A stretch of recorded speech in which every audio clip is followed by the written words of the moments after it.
Okay, calling the meeting to order. Well, let's go ahead and get going since we do have a quorum here. First up, Ken, come on down. Tell us all about it. Yeah, so first of all, sorry about all the confusion there was, including the 6 copies I didn't get to Abigail on time, this stuff. Oh, you have you've got, oh, okay, cool. All right, I had it pulled up here. 6 copies. You have a few? Here, let me Yeah, go down. yeah, whatever. Oh, this is the updated material. That's not. So the and I apologize for the confusion. The way I read everybody's action was that allow us to get going on the COA so we could work to get on the beat and maybe get some help from the building department to make sure I'm doing things like I was supposed to. Okay, But so in the meantime, Aaron did a lot of research in terms of going back, way back to the Historical Society and getting that the picture of 1902 and so on.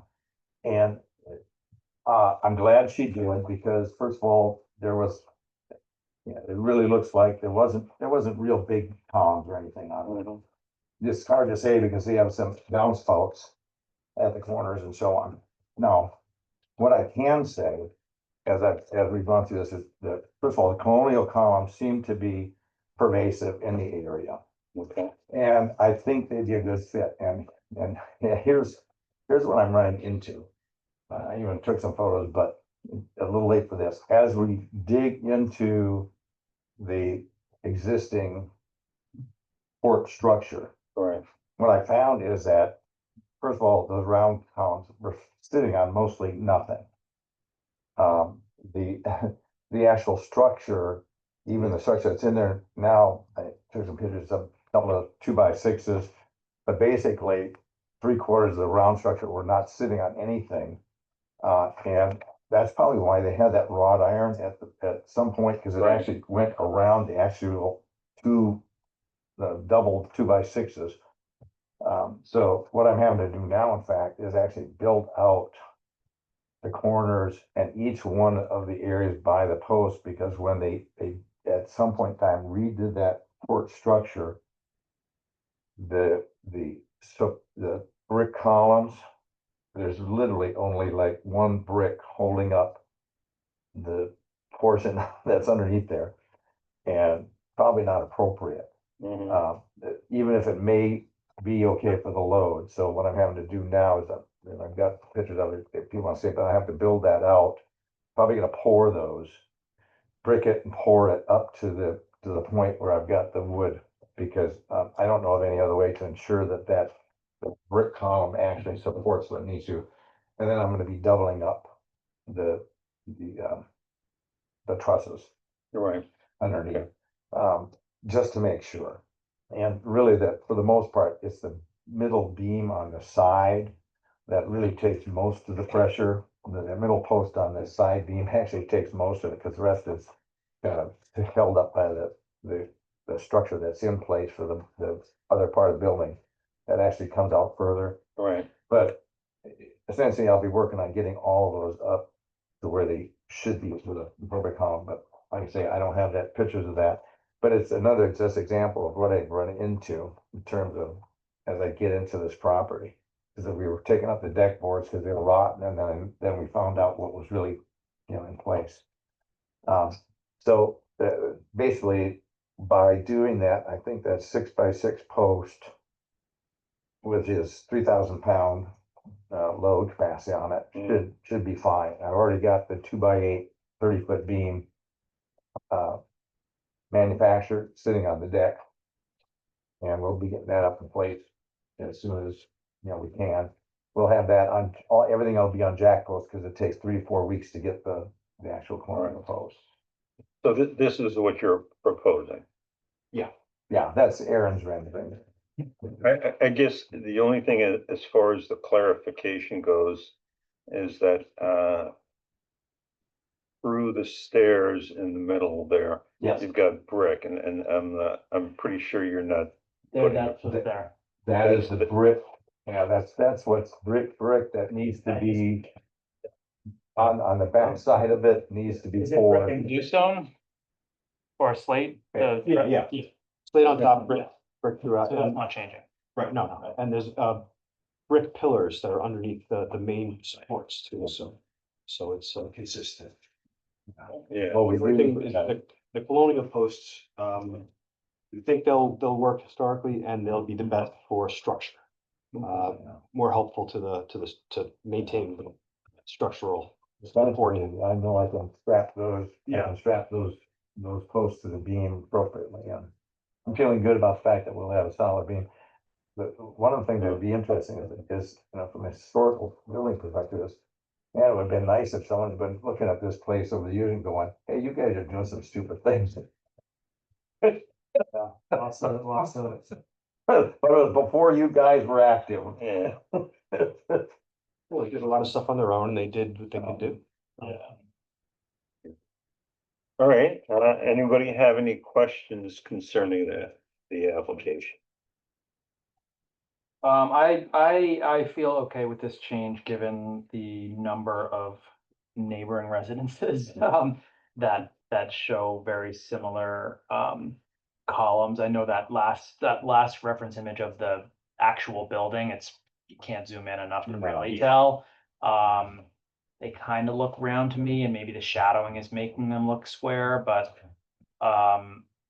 I personally feel okay about this change. Can you?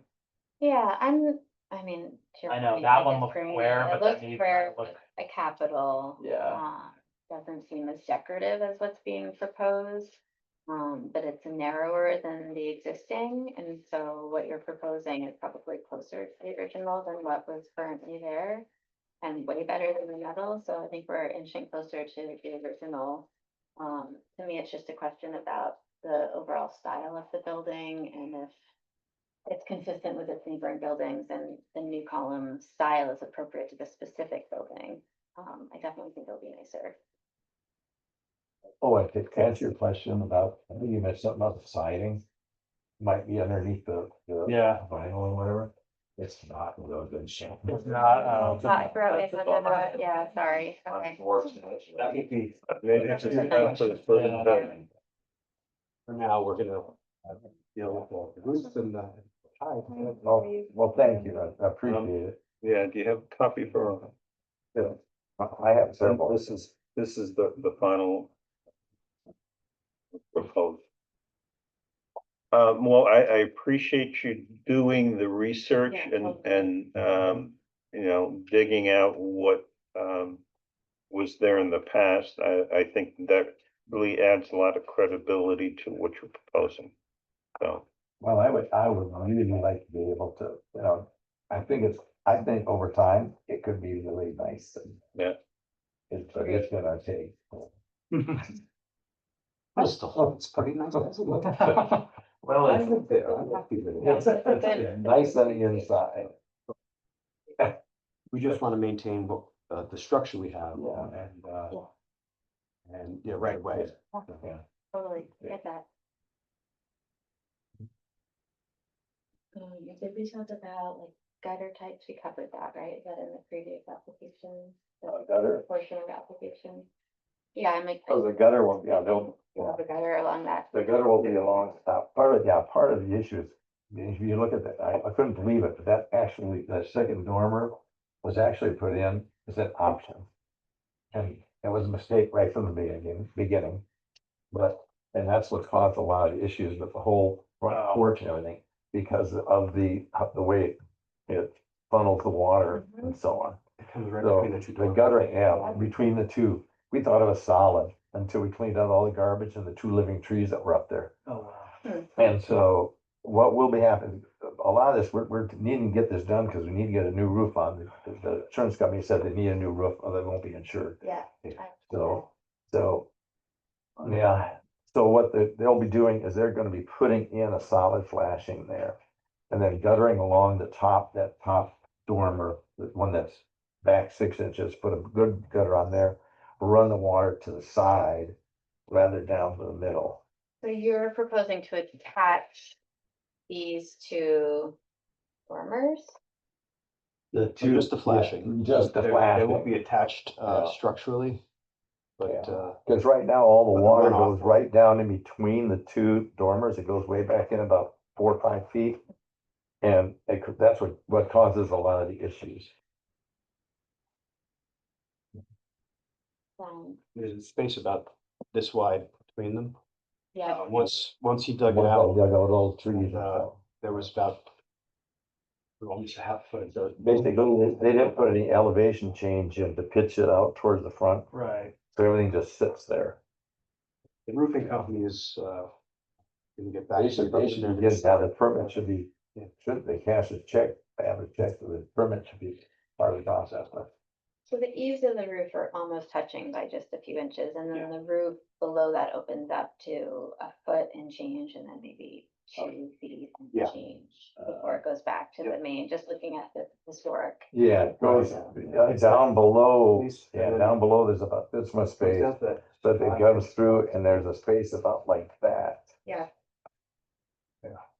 And they'll be basically, they're gonna be putting a solid flashing there. I just And wanna then- make sure it looks, like, once it's done, it doesn't feel like we've just weirdly attached 2 dormers, even if Oh, no. waterproof wise, it, is It'll look very much Well, it looked like it Yeah. did before we cleaned it Before we out. cleaned it out. Actually, it's costing $4,000 for them to literally do a slight elevation change, which is not visible from the ground, but to pitch it towards the gutter, because right now it's just flat, and that's why everything sits there. Okay. Um, Do I have a motion concerning this application? Yes, no? Material wise, it's saying you're doing the paintable composite, Yeah. that's the same as we discussed last time. I mean, now that it's this smaller number, is it possible to go back to wood? And, which I believe is consistent with your neighbors, It's the same number of columns, I think. just a narrower profile, right? I think we're trying to get like a wider tapered profile, which is hard to achieve in wood. and what they're asking. The previous submittal was trying to replicate the existing columns and they were wider, which is hard to find in wood. And now that their proposed is 6 inches, is it,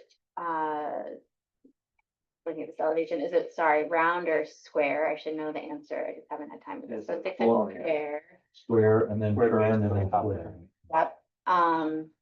I think that's easier to find in wood rather than the other, and so I'm wondering if we could do it in wood, which would be more historic and more consistent with your neighbors.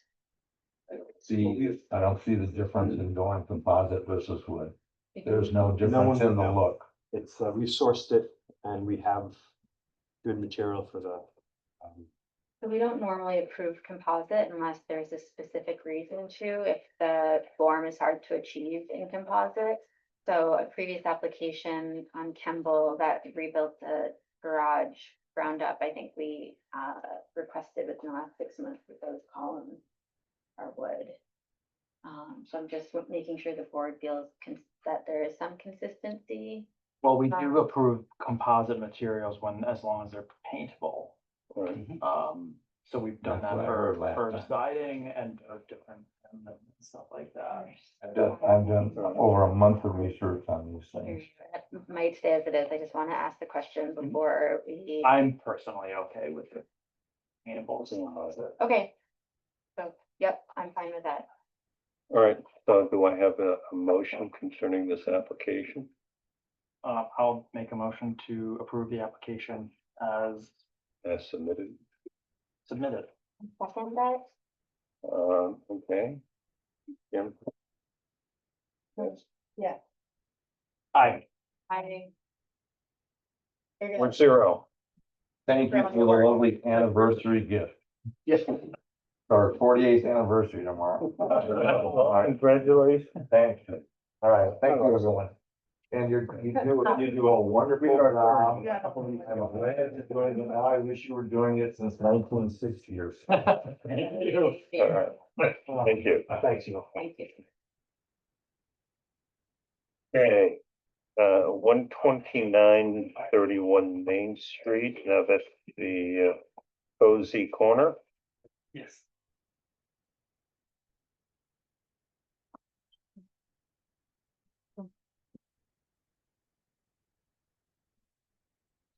Everyone, How are you?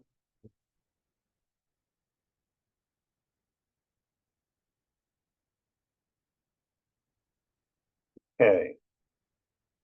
So installation of a retractable awning, and then there are a whole bunch of issues that we raised. And I have my, we have my letter that I sent out. Right. Yeah. Oh, the email that you sent out, the email, The email. Right, Um, fully on board. no, No, no, no. the Oh. email that he sent out, after our Identifying meeting last. all of the issues that were. Let me just. what's the wood floor and the green panels, we have them on the wall. We took everything out. Both down, yeah. Yes, so we Yeah. because we didn't know, to be honest. So once we, found out, and you guys told us, we just took everything out.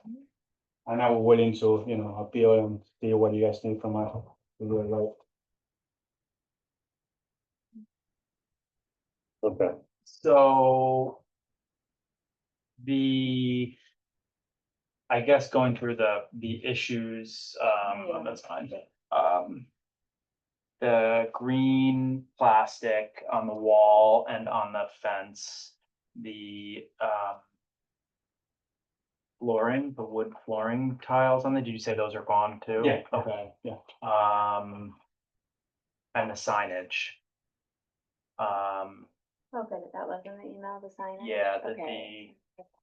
Newly, you wanna start there? So I think it's basically signage.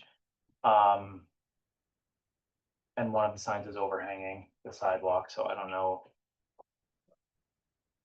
Building number, I know. obviously one the building- 29, 131. So there's a signage and. Yeah, the awnings, Al, where do you wanna? all right, I didn't pay attention, is the green, Gone. it's gone. The green is gone. And is the, The floor is also the gone. floor and the Yeah. picket fence is, No, I don't think the picket fence is gone, right? No, it's not. Then the fence, I don't know if you guys talking about the little one. I spoke with the owner and he told me that it's been there for more than 30 years. this, well, there's the, I don't think that one? side. Yeah. And there, You're talking about this, right? yeah. Yeah, that one, the owner said that it was there for like Almost been doing. here for more than 30 years. Yeah, I'm trying to think, I remember seeing a photograph of, well, I remember this particular area because, the owner previously, filed an application for, this area here, and there was no fence at that time. Hmm. So, I think, I think it's a bit of a tricky situation because the cellar entrance is there as well, which does create kind of a bit of a potential tripping hazard.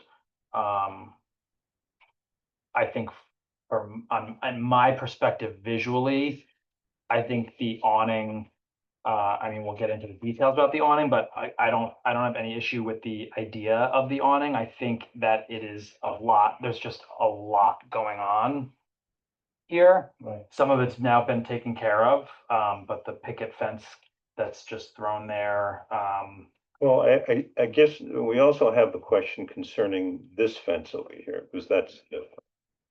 You've got a fence That here, and and you've there, got a fence too. there. Right. Yeah, that fence, I just got it from Amazon. I can just take it out. Okay, All it does, to be honest, is just, to cover everything we have behind there.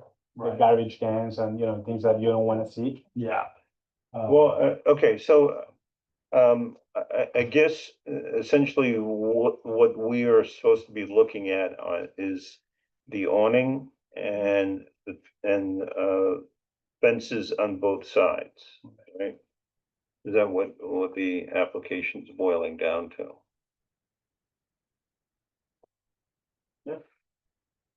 Are Um, the cellar doors are not going away, are they? No, they're not. Oh, okay, because they're not in this, they're not. in this Yeah, proposal. my wife did that, Okay. playing around with it, Okay.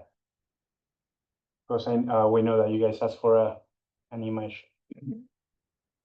Okay, between ten, and the awning is gonna be between 10 foot and 10 foot 6 high. Cool. Very All right, cool. how Good does to go that- there. How does that, where does that place it on the facade? Directly above the window, So the awning is gonna be up here. correct. The window, the top of the window is at 10 feet. So normally we would go a few inches higher than that, obviously. It would frame it out really nicely. I mean, I do so many of these and it's just, you know, it's the perfect mount. It's the storybook mount. It's a very small awning, respectively, and it would be high enough where it doesn't, it's not gonna impede anyone's view.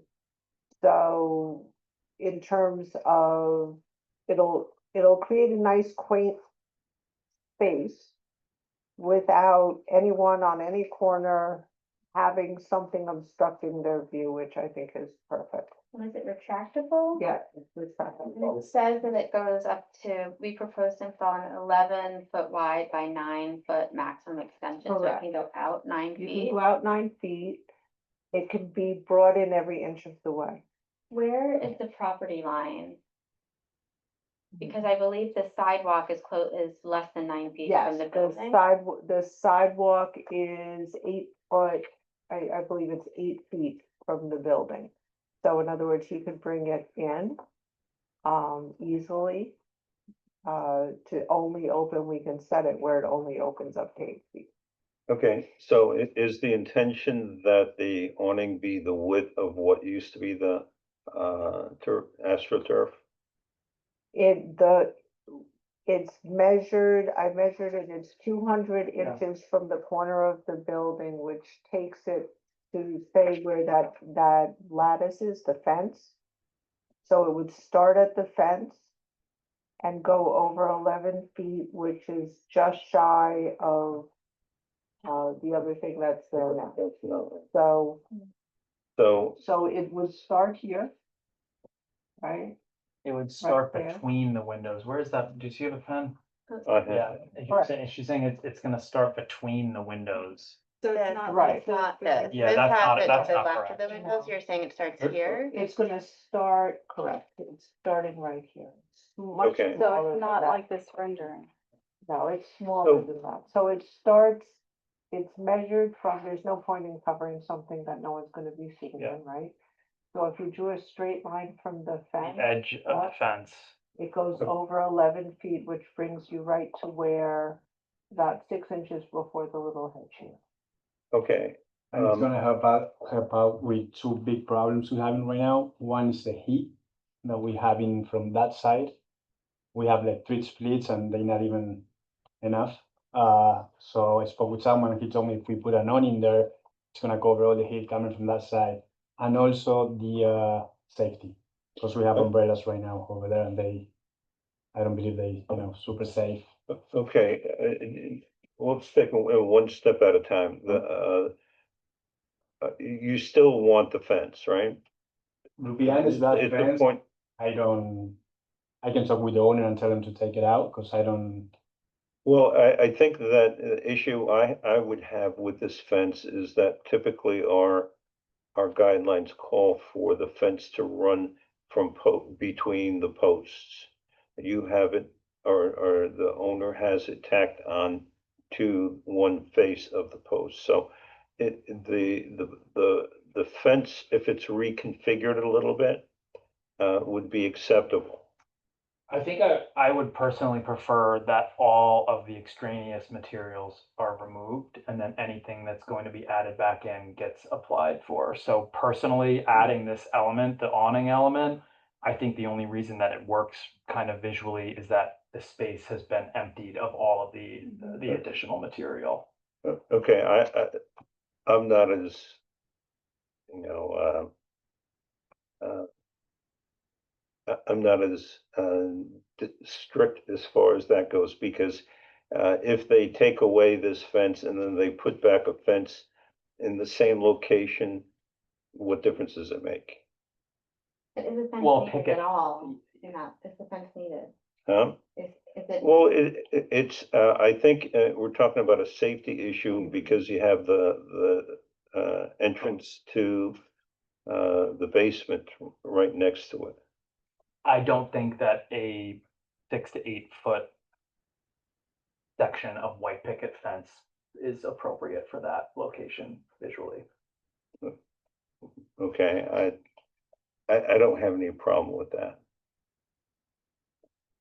I'm concerned that this awning placed over the windows, unless we look at some studies, might not actually achieve what you're looking for.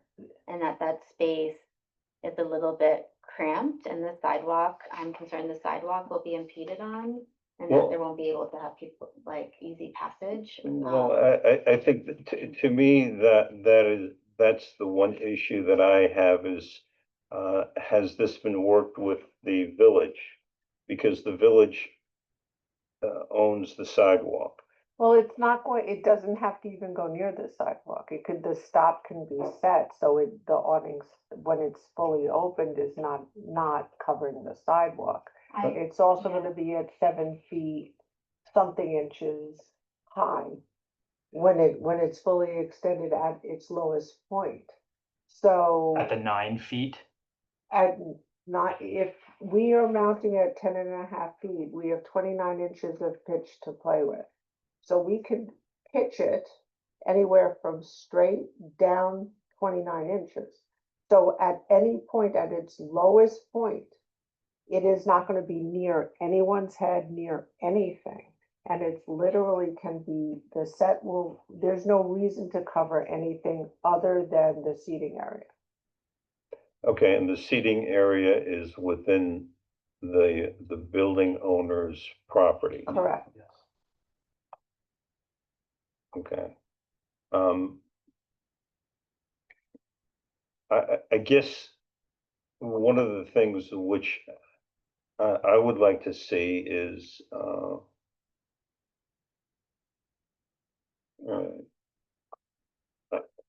I'm not all that concerned.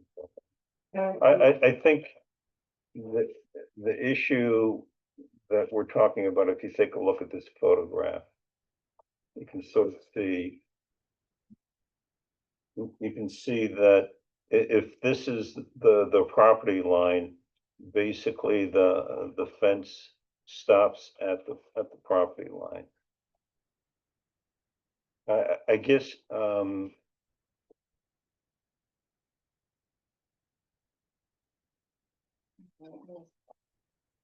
Yeah, it's this one that I was looking at. These used to be in the space where the tables are, and now they're here, and so this is never usable space. Right, so this is it. Repeated upon, and then it used to be like this, and the tables currently will do that. yeah, and is the fence there? Yeah, So- this fence is on the side. And this fence, like you said, is new, so there's not one. There's some form of stairs that go down here and doors, maybe that's a bit different, but the egress has changed, so straight instead of to the side. That looks like that's it. Yeah, this is coming down this way for this door and to the side for that door. Maybe that. Yeah, this one used to go this way.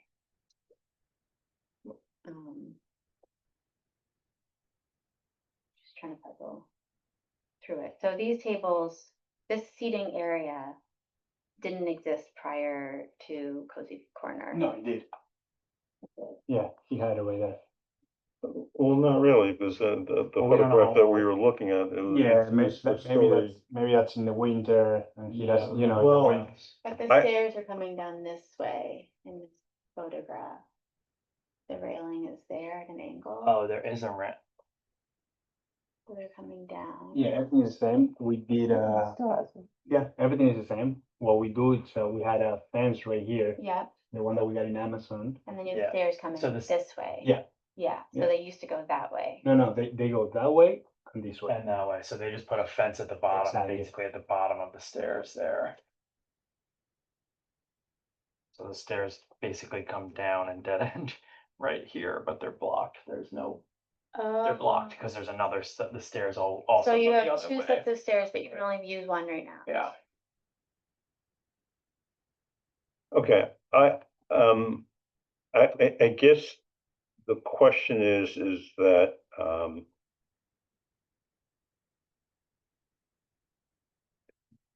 I'm still not sure what you're proposing as far as the awning goes. So maybe we can just talk about that and get an idea, because you do wanna keep not the existing, but a fence on either side, am I correct? Is that, Yeah, like I said, the fences are not a problem for me. If you guys want me to take it out, Willing to take them down. I can just take them down. okay? So then the only thing that we're really, should be talking about is the awning. The awning, and then how can I do to pull back the green thing on the wall in the future? Put No. that one. The green astroturf on the wall. To put it back.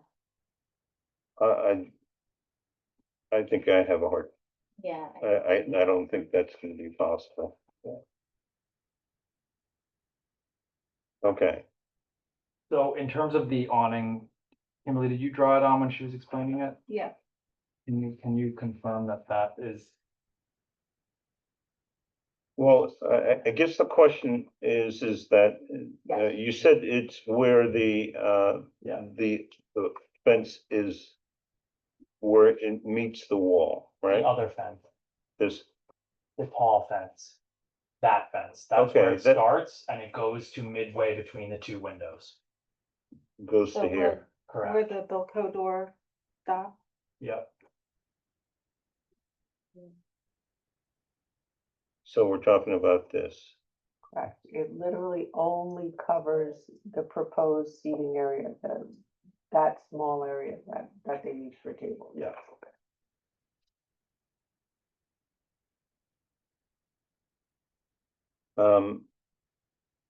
Okay. And, I have to, let me just ask the question, because this is really neither here nor there, because it doesn't really affect, the awning itself, but the street is that you're on is north-south. So you're placing, the awning on essentially the east The west. wall. So I think, all right, but anyways, I'm sure, it sounds like you're aware of that, so I'm not going, that's your Very, decision. very often, people get awnings. A lot of my business is because you're facing the west, and that little bit takes care of the sun and the heat. As far as the concern about the heat coming in, I know this sounds like a used car salesman kind of thing, but it really does cool off inside of a building when you have an awning. I mean, Sunsetter has done so many of those studies. They advertise it for that reason. I have people who have wine cellars who can't cool off the inside of their wine cellars because they're up against a west-facing wall, and they put an awning to cool off during the day. I mean, that it's a great product. It really is. But the primary goal is sheltering the seating area, Yeah. correct? Secondary is the Correct. interior, because a solar blind can Yeah. also interior. Yeah, that- Yeah, and there's some films that work really well. so But you that can doesn't do see that, out, that yeah. reflect the light, that are non-visible. And just so you know, I mean, this is just because I've been coming to Cold Spring my whole life, okay? And one thing that I do notice over time, and being someone who sells awnings now for the last 13 years, is that sometimes they can get dirty or worn looking, like you walk through town and you see some of that. Okay, we give a full service warranty, so we maintain the awning. So it doesn't get ratty looking. This is umbrella material. It's made for boats. It holds up really well. I mean, it's, one thing I will say is that they didn't look for a cheap way out with this. They really went with the best product, the best material, I think one of my concerns still for your client is based on the limitations of how far the awning can come out, Mhm. that the sun angles often will still hit the tables. Because it has to go, the awning has to go past the table to be able to protect the table. And since we're limited, the seats currently will sneak off the sidewalk some, so the tables are very much on that property line. And if the awning is also only on the property line, then they're missing, a few feet of clients, and so the clients are still going to have sun on them. And so my concern is that this is a large element and it might not have the impact that it's intended to have for the visual sacrifice that it's making for the facade. Whereas the umbrellas are movable. Yeah, and they're not permanent and they tilt. Also not necessarily as they can't move off of the property, so similar. Right. And the thing is that if you look at the photograph, and, for example, we're typically focused on this because this is where the awning is gonna be. But if you take a look at the next photograph, you can see sort of, a section as to where the umbrellas project out. Now, I would assume the umbrellas are up against the wall as tight as possible. You can see they're that over, they overhang onto the sidewalk by what looks like at least a foot, foot and a half. Right, well, with the awnings, you wouldn't have that. I mean, with the umbrella, you can't make it shorter. You can't make it less wide. With an awning, you can. I think Al's point is that that extra width that's temporary actually helps shade his clients. Mhm. And if the awning is limited, it won't be able to provide that service. Also, once it's installed, no one can police how far out it actually. That would be for me a requirement that it would have to be an awning that doesn't go out beyond the sidewalk, because you'll see in these photos, this is a good example that the cafe is actually extending onto the sidewalk and it's a very narrow sidewalk. And so people Yeah. do have to be able to get past there, Right, well, especially when there's garbage cans and such. And so that's absolutely something that can be set. I mean, that's obviously, that's one of the great things about these awnings. It comes one size and we set them to where the customer wants. The maximum allowable, okay? Okay, The other thing is that you don't, with umbrellas take up floor space, which allows more crowding. Where there's nothing touching the floor there, it'll just be the tables and chairs. okay. So as far as the application goes, basically, the wooden fences on both sides to be removed, right? Yeah.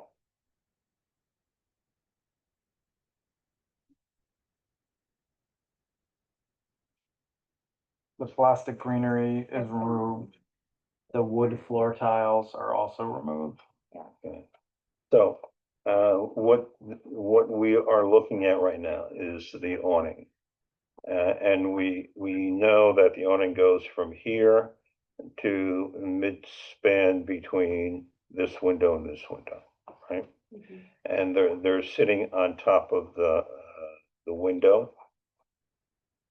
And, I guess that the question is that, at its furthest projection, will it be over the sidewalk? No, No. So, So that can Not be unless written you into the want it. approval, if it is approved, that can be written in, that it needs to Yeah. be limited. limited. And this is the aluminum housing that it retracts into, Correct. It's very sleek looking. and it's white. But I believe we had white, I yes, believe to it, mount the house. Of the building. I wanted to bring a bracket. This is one's in cream. But this is, I wanted you to feel how substantial it is and tell you how it's mounted onto the building. We've been doing this for years. We go into the stud, we drill a hole smaller than the lag screws. We fill it with silicone really well. for an awning this small, we use 2 brackets. Seems like a good product. Yeah, it's a Absolutely. wonderful Yeah. product. It's a question of exact application, if it's. Okay, so do I have a motion? Well, what about I mean, this is tricky because it's both a color and a pattern. And color is not our thing, but patterns, No. no. In your previous email, didn't it also discuss signage? Oh, Are we going okay, to, before approving something new, address? all right. Yes, we did. So, well, let's finish with the awning and then we'll move on to signage, right? I mean, yeah, I have an issue with not having any, I have an issue with the pattern With thing. the pattern. Yeah. I mean, these are not, none of these are, well, maybe the navy taupe stripe or the solids, but the others are very much not historic at all. So I don't know how we can give blanket approval to take your pick of any of these patterns for a fabric awning. We say that about color. Well, colors, I mean, that's different. That's a changeable, can be painted. And yeah, I also very much disagree with that, but that's just where we're at. I Right, would- and the same thing with the awning. The awning is changeable, can be replaced. I think that a pattern is a combination of colors. And I think that falls within the category. That's certainly one way to explain a pattern, but Is- okay. Is there a pattern that you are leaning toward? Yes, Which one is? do you want me to get the book? Is it in this one by any chance? No, Maybe. it'll help. my card's right out front, I can get the book if you like. Well, I mean, I stated my point of view, Todd stated his point of view. Kate and Kimberly, what do you think? I'm still concerned that the location, this application is so small that it doesn't feel warranted to cover the tables without the tables competing on the sidewalk, and it sort of adds to the facade's clutter. And so obviously there's a business, but I'm sort of torn about the appropriate of an awning at this location. It wasn't intended to be a location for tables, and now we're enhancing it and having an awning as opposed to the sidewalk, that's a little bit size and sort of irregular to the facade's makeup. So that's as far as I've gotten. Kimberly? I tend to agree with Kate. There's a lot happening inside. Sort of a service. Well, I mean, there is a lot happening now, but all of this is coming down and the only thing that is left is the awning. Back, built, 2 egress doors and 2 egress stairs. It's You're talking about all of the stuff that is there already. yeah, the functional sort of mechanics of the building that are on the west side. Okay, so your objection is to the fact that there's a sitting area there. If they have a seating area there, I think that's up to them. I just enhancing it and making permanent structures to accommodate it feels inappropriate to the usage of that west facade. Can I say one thing? I'm sorry. An awning is literally like an outdoor shade. That's what it is. It's a window shade that happens to go sideways instead of down. It's never, there's a reason why in 99.9% of municipalities, you don't need a permit for it. You don't for a home, for a business, because it's removable. I mean, I have people put it on their house, and the Mamaroneck Library decided they wanted to put it on another part of the library, and we moved it and put it on another part of the library. It's a movable thing. It's literally, like I said, 2 brackets. So I'm not trying to argue with you, but I mean, to me, it seems that there's so much stuff there now that's taking up space, when you take away umbrellas that have umbrella bases and all of that, it allows more room for the tables to be moved back towards the structure. Yeah, I mean, I think that as far as it being removable, yeah, in theory, like, yes, it is movable, it is removable. I think that the bigger issue is that once something like this is installed, it also could be assumed to be permanent. And I So imagine they whoever, wouldn't buy it if they weren't intending to use it permanently and actively. sure, but here, 5 years from now, 10 years, 15 years from now, once a thing is done to a building, it's very difficult to undo it. So that's, a new owner of the building that does no maintenance to anything, you start having features like this that could be left open, not taken care of, and then all of a sudden it's a much bigger problem. It's not just an umbrella that can be picked up and thrown in a dumpster. Yeah, but that argument would apply to anything.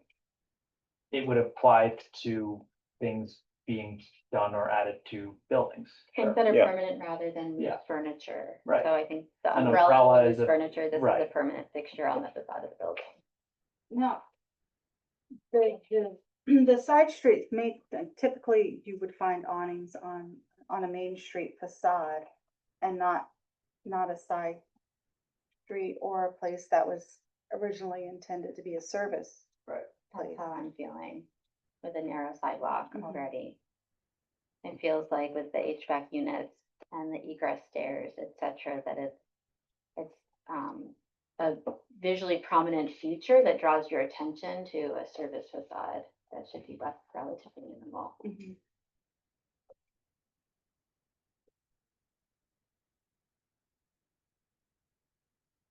Okay, so with that, um,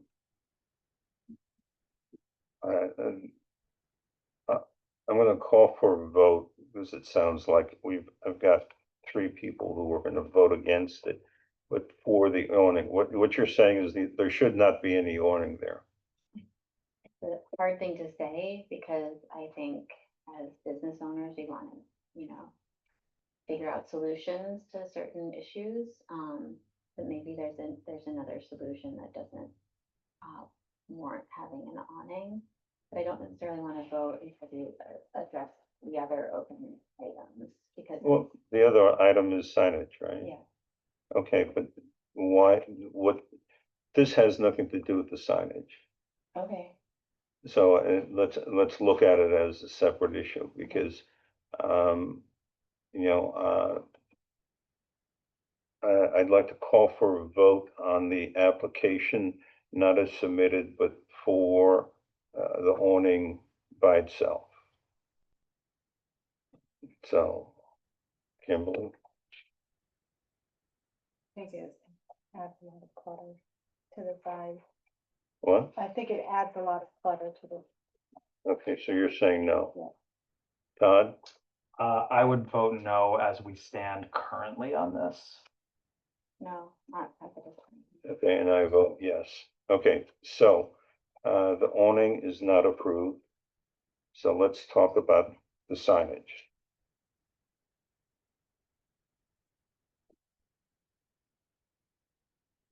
Okay, what is the signage that we're talking about?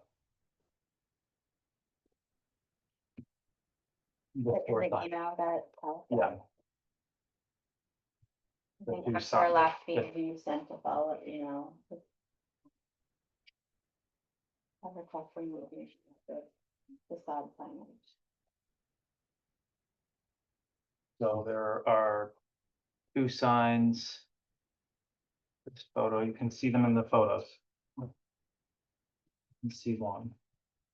There's this sign. Yeah, and then there's this You're one, talking about, one further that's perpendicular to the building plane, this one here, Right. that one. Is over the sidewalk, that one. Oh. And this one. And then I think the previous sign, I think it's here, and then there's a third sign that's sitting down on this fence facade. so, there's one, that one. Two. and Oh, you can't see it in the picture, there's a bracket here that extends out. It's on page 4, so maybe then, can you do that? That page? Oh, there it is. Yeah.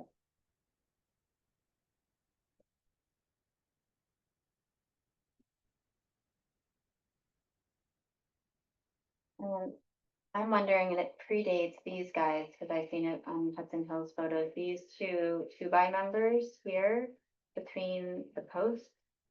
I don't know if they're supporting this member and that member. A sign used to hang off of this member, but it breaks the articulation of the porch. It's pre-existing this tenant, so I don't think I would ask That for was them just to added move on, them, you're but saying? At some point Hudson Hills had it. And it was They had two added. signs? They had one sign here, but they had both of those members Okay. there, 1, 2. Oh, okay. Now, See how interesting. instead of this one at And the then- very end, it's on the bracket, it's on a steel bracket. Projecting. Okay. So we're talking about 1, 2, 3. It's around the corner. Yeah. Um. Okay, and do I have any comments concerning the signage? It hasn't been applied for to start, so I think we would need an application for the signage. Right, And then specifically the. well, since we have it here, can we, review it? I mean, we don't speak about content, just basically construction and how it's attached to the building. And scale as well. Well, scale and size, that gets into a zoning issue. Well, I think that's in our purview to select this stuff to help direct the signs size. Like we did with Rosalie, I think we did. Okay, And the fact that it's projecting over the sidewalk, did that, well, that's something that has to be approved by the village. You can talk to them? And have you talked to the village at all? No. I mean, not for that.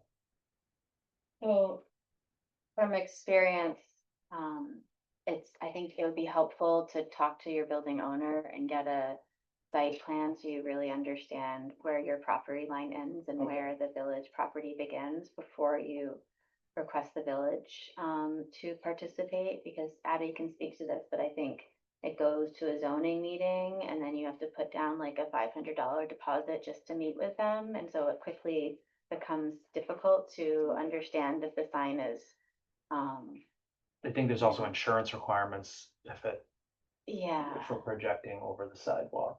So if you're able to. You know, and it's not gonna be on the sidewalk anymore, and then you guys can figure it. Well, But yeah, and ultimately that is what you need to work out between you and the village. And then we'll take a look at it. I guess, I think it sounds like you really need to talk to the village about the projecting sign. Okay. The question I have for the board members, do we have any comments concerning the construction and the way it's attached to? I think it's the quantity for me. There's 3 signs. And I feel that there should only be 1 sign. Sorry to interrupt. The thing is that, since it's 2 stores right there, the problem we had is, people think that it's only 1 restaurant and then in the other side is another restaurant. So that's why we put 2 signs, 1 in each side. So right now they all know it's all the same place. And also they used to have, Hudson Hills, they used to have 2, 1 in each side as well. Yeah, I think, Well, I think that. the other Could be the issue. same. I think that's. The other issue that I have is that you've got these menus that are mounted. And Those the are- question Previous. is whether or not that is in fact considered signage. Or, yeah, 'cause that was there when we got the business. I would say it is considered signage, but it does predate them. Right, But as an overall visual package, I think it should be considered. right. Well, and I think that there are issues that you need to deal with as far as the size of the signage, because I think that there is nothing in our ordinance that talks about size. There there is stuff in the village code that. In in the yeah. village code, I know, but Yeah. we don't enforce that part of the village code. The Right, village code. we make aesthetic. Right, well, design. our concern is primarily the construction of the sign and how it's attached to the building. It has to be the size of I don't know how you can, how we can not consider size if you just, If they came up with. yeah, like a 10-foot wide sign hanging down between. Pretty sure We it's went, okay, but I'm pretty sure. look back, because I have sat through a lot of code writing sessions where this was discussed. And ultimately, that was the compromise, because the issue is that there are zoning regulations dealing with size, and that is not something that we deal with, and it was specifically deleted from, or any mention of that was deleted. So then the suggestion is to go through the zoning board to get. Well, yeah, approval. I think you need to talk to the village, especially if you have this the projecting bracket. And that is something which you can, if you want to pursue, because I have to agree with Todd. I think that there is an insurance payment that they're looking for, so you can look at that.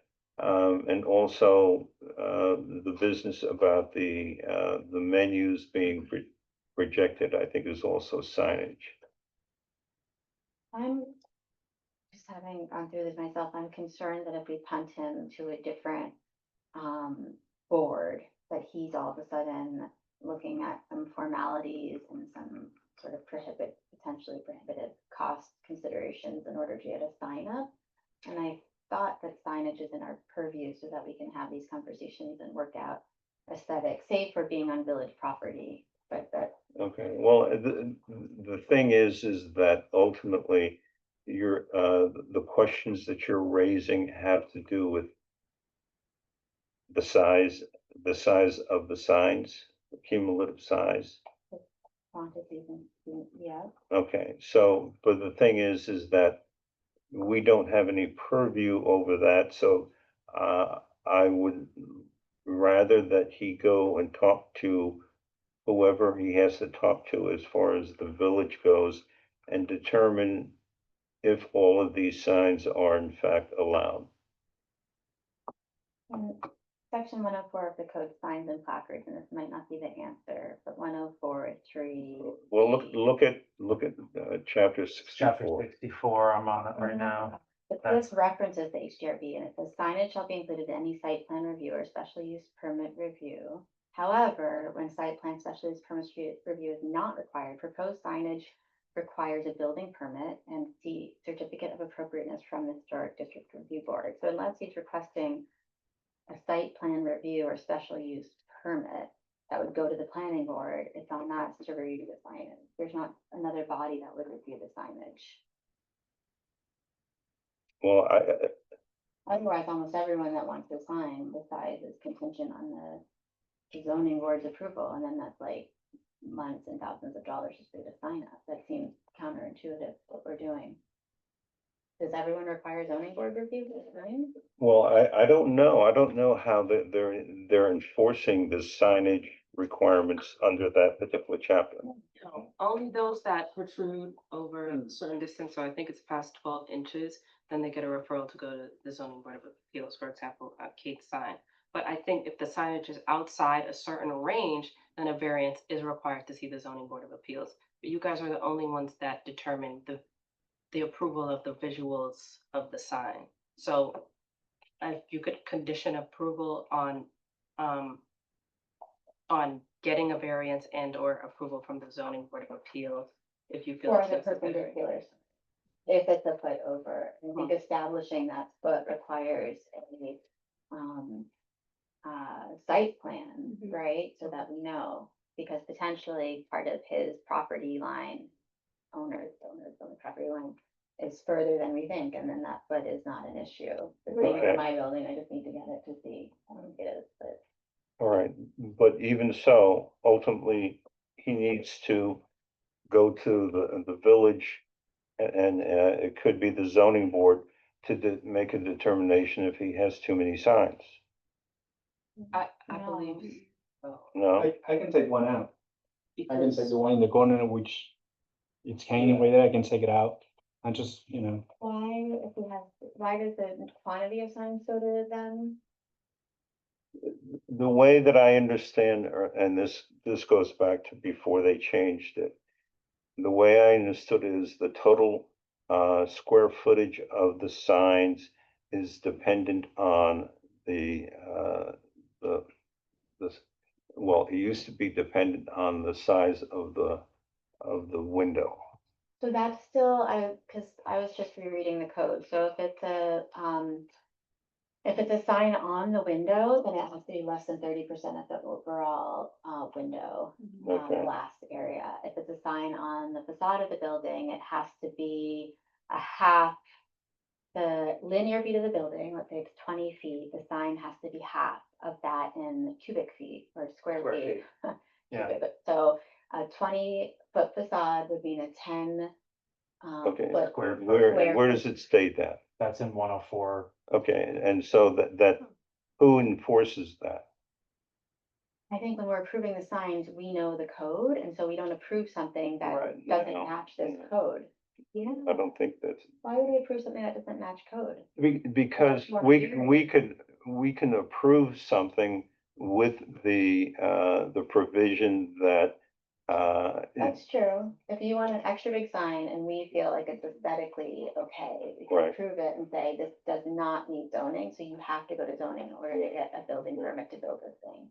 And if people are like, well, I don't wanna do that, then we should help them okay, find a way. to but build what a you're saying right now is you think that there are too many signs. Mhm. sign. Yes, Okay, so then we're not gonna approve anything, right? um. Well, we could advise that this wouldn't have been approved if it had been applied for. Well, okay, all right. The But see, adjustments without that- having to go to zoning. Well, but that's the whole point. If there are too many signs, then that's a zoning issue. Is that not the case? I don't know that it is a zoning issue. Well, whoever enforces that, section 104 or chapter 104. So if this building is 40 feet across, they're potentially allowed 20 linear feet of. I square know, but footage. we're not enforcing that. No, and this looks like it doesn't go over that 20 linear feet, it's just I don't think chopped up zoning into a few. is pieces. responsible for a number of signs. Is there? It's the square, it's Just the square square footage, footage. correct, and they are within zoning on the square footage of signs, so it's quantity of signs and zoning. And since That's we're not a zoning historic issue. character, I think we're saying 3 signs is adding visual clutter to the building and is.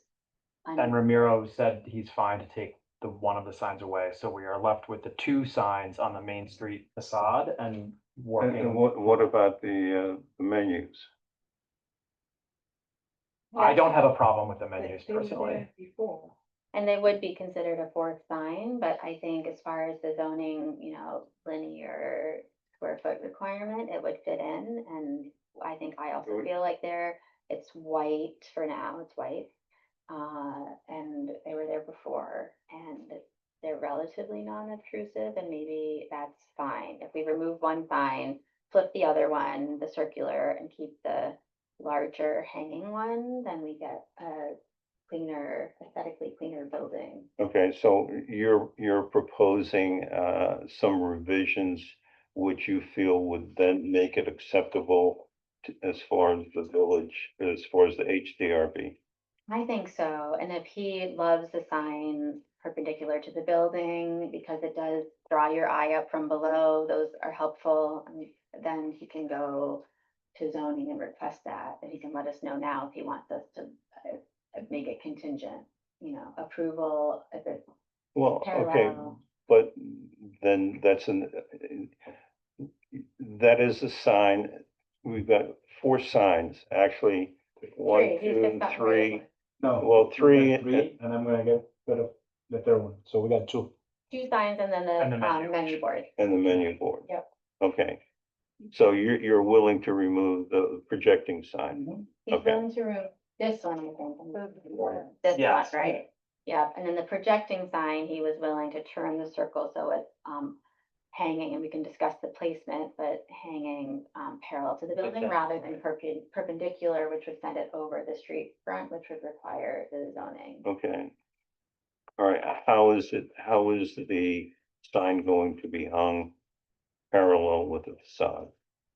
Well, I can just, instead of put it like that, just put it like that, but I gotta see it now. I gotta see the visual. The brackets might need to be Yeah. adjusted. Yeah. So maybe instead of the hanger would need to But like I go. said, I can talk with the, village code and see if that's okay, because I believe it's right under the roof. Mhm. So it might be our property there, it's not the sidewalk, but I can, like I said, I can talk to them and see what they say. Okay, so the question now becomes, what is it that we are looking to take a vote on as far as the signage goes? To retroactively approve a revised version of the current signage. Okay, Both are parallel with the building in between the two, the porch. and posts. deleting this one. Correct.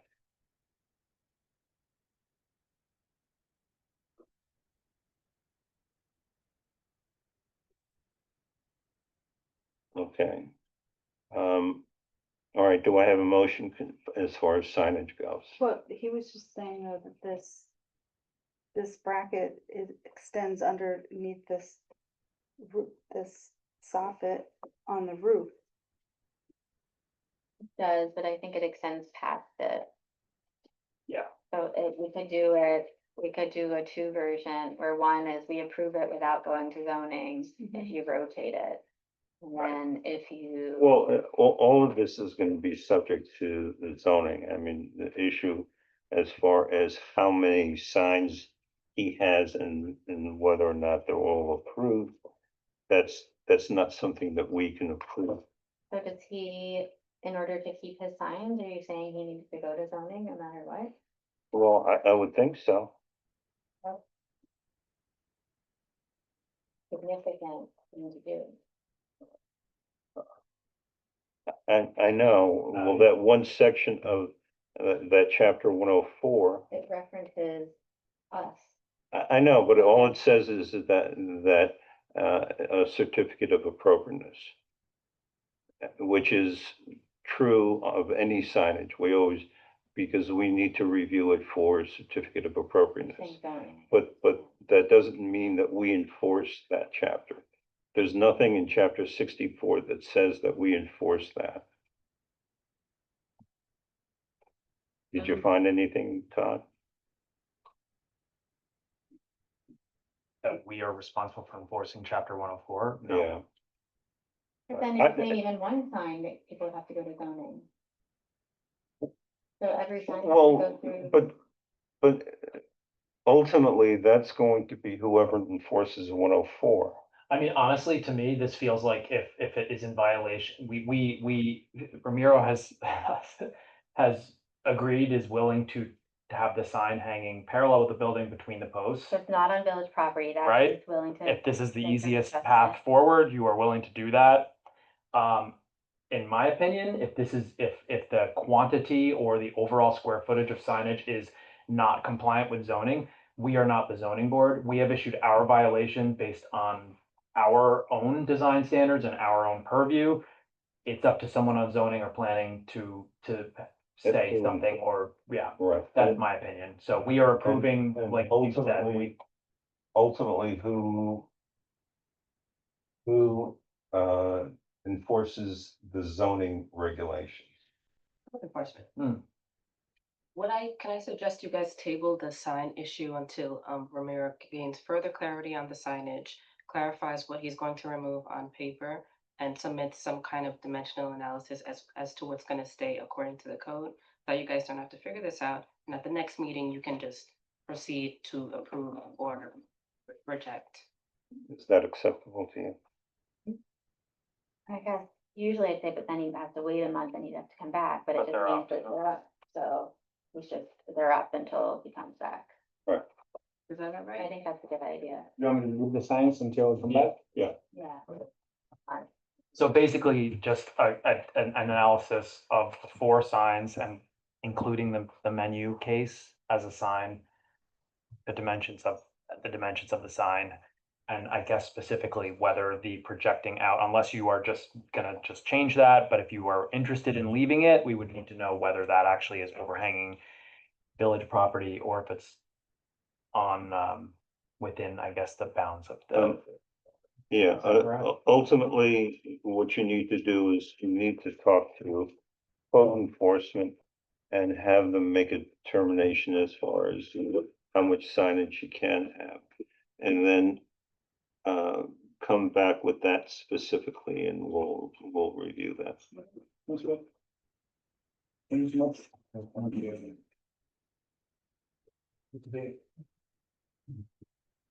And is there a way for us by next month to be aligned and what maybe not as much as number of signs, because I'm really worried that it's already challenging for people who are opening a store to make sure they're by the book to get their signs up, and if we're just sending them to zoning or planning, that they're, the financial and the time implications are significant. I don't want to send anyone that doesn't need to get sent. I want us to have the ability to do as much as we can to get something that's visually appropriate, low cost, quick turnaround. Well, I think that, I don't know how you can, set certain guidelines as far as the number of signs. Well, okay, chapter 104-3, I number know, letter but- A, it says 1 sign. Only Okay, one only, 1 sign. Oh. Okay. Smaller than 1 square foot is permitted per property, but that's specific to building permit, not, I'm not, sorry, that's specific to. which is all nice and good, but Okay. ultimately, what we're reviewing is the HDRB aspects of it. So if you want to look at what our regulations say, and then you can come up with what we Well, would be looking for. It says types of work subject to HDRB review, and it says roofing, siding materials, blah, blah, blah, blah, light fixtures and signs. Right, Like we definitely, that signs is our purview and we have Right. learned that we have like 3 days to review them. right.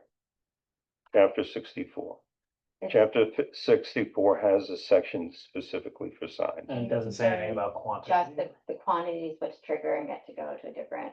Well, the quantities, I don't want to get into that discussion because ultimately that's not really our discussion unless we feel that there is a impact on historic preservation or a historic, is it appropriate for historic buildings? Yeah, okay, because I think that was just the conversation we're having with this building, that 3 signs is too many for this building, and if we can advise them, if you're saying we don't have the right to do that, but they can only have 1 sign or go to the zoning board, then that's how we would move forward in the future with. Well, I think that, yes, we can sit there and tell them that we think that 1 sign would be more appropriate, but I wouldn't want to sit there and, just in instructions say, if you have more than 1 sign, we will automatically reject it. No, yeah, Okay, that's not what so, I'm saying. so then, We can approve 1, if you want more than 1, you've got to go to the zoning, is that what you're saying? and no, I'm saying if you exceed what is allowed by zoning, then you need to go to zoning. Okay, all right. And So- ultimately, that's not our call. That's the, building inspector. So we need to know what is allowed by zoning in order to inform the applicant so they understand the significance of triggering a zoning review. I Okay, don't want to send someone to zoning if they have a solution to avoid it. we don't send them to zoning. Ultimately, that's his call. If it was my store and I was going to put up 2 signs, and you knew that the second sign would require $500 plus and 3 months, I'd say, okay, never mind. Thank Okay. you for telling me, please just approve this one sign. All think right, that's but, what I but want. see, the thing is that ultimately, this runs into a problem that we have consistently had over the years because we have more than one board. We have 3 boards. We have, HDRB zoning and planning board. And, very often, a lot of the applications have to go to multiple boards. So which one do they go to first? This is. That is something that we should, in the past, what it had been, it was a call on the part of the building inspector. The building inspector reviewed the application and told them which board they should go to first. That makes sense. So as long as Abby and the village team is able to say, the way that you have this designed is gonna require zoning or planning, you'll need to change it if you just want an HDRB review, Yeah. that works for me. Just not having someone go through the process and get stuck halfway through. Yeah, no, I definitely understand, and I think, a lot of times, especially with this example, it had not seen the building inspector. Yeah, Therefore, it had not prompted a referral to go to the zoning board, but it has happened before where something has come here. So I think Kate was just attempting to communicate that if you guys are the first point of contact, familiarize yourself with the code so that you can. direct it Except, accordingly. except I don't want to get into that because we have gone to that. For example, there was an instance where an applicant came in and he said, I want to do this on this building and we're going to do all this renovation, who, what, and where. And there were a whole bunch of zoning ordinances that they were violating. And ultimately, they went to the zoning board and they shut them down. And then they turned around and they were talking about suing us because they thought they had permission from the Historic District Review Board in order to proceed with this. And then at the last minute, the zoning board, shoots them down. So it needs to be, we need to keep clear of directing people to other boards. okay. Yeah, I mean, it seems like the code enforcement officer who is issuing the referral should be the one to refer the application to the correct place. Okay. Yeah. All right, guys, almost 9 o'clock. So you got the hammer. Almost 9 All right. Where's? All right, I don't have an next. agenda anymore. I lost my agenda. 72 Main Street. 72 Main Street You mean- is there on the, So, okay. 72 Main Street is that would be. right. Speaking of signage.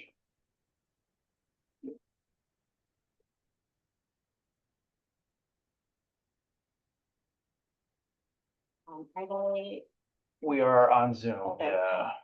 Hi, everyone. Hi.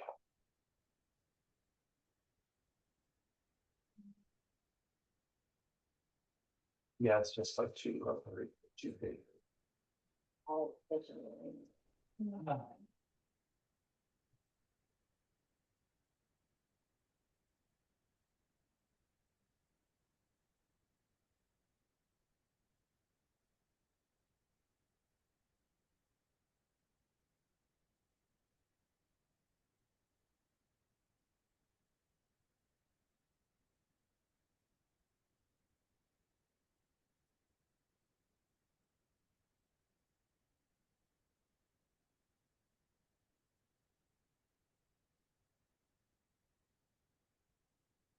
So let me just jump in from the Yeah. notes I have and then you can tell me what I'm missing something. Yeah, or sure. Interpreting something, but from my understanding, and from the visuals that we have, the original brick was painted. And according to our, guidelines, alterations that replace or conceal original details such as brick detract from a building's inherent character and should not take place. So the brick was painted, And then signage for 72 Main. For, Now, Oh, so signage for 72 Main, for Nobody's Deli, the way that the code reads is that each building shall be limited to a total sign area, and I think the language that you all have provided aligns with this. Each building shall be limited to a total sign area of 1 square foot in area for every 2 linear feet of public street frontage occupied by the front plane of the principal building used by an establishment. And so in this case, the principal building for Nobody's Deli is about 17 feet across, which then Mm. 18 feet, I'm not, let's say then it would be 9 feet wide and a foot tall. If it's shorter than a foot tall, it could be a bit wider, but that's sort of. what we're 9 looking square for. feet of signage. 9 square feet of signage. And so there's currently a sign above the door, which has to get taken into account. And then there's also this additional sign that's painted on historic brick. yeah. And so that's what we're up against, I believe. Okay, and our part of it has to do with the fact that previously the brick was not painted Mhm. Correct. and now it's painted. And clearly the amount of square footage of signage, because it's that currently on the brick is painted roughly 30 square feet of signage. So it's Okay. like the painting of the brick and then the addition of signage of that magnitude painted onto the brick. So it's, I mean, I guess, yes, you can distill it down to just painting of the brick, but it's That would twofold. be the But three. yeah, and see, according to their analysis, they're within the size allowance. Because they're considering frontage of the entire lot, which is 67 feet. Right, The and code is that's not, frontage of the primary. again, that's not something that we get into. That's not part of our discussion. Our discussion has to do with the fact that the brick was not painted before and now it's painted. We can start there. Sure, yeah.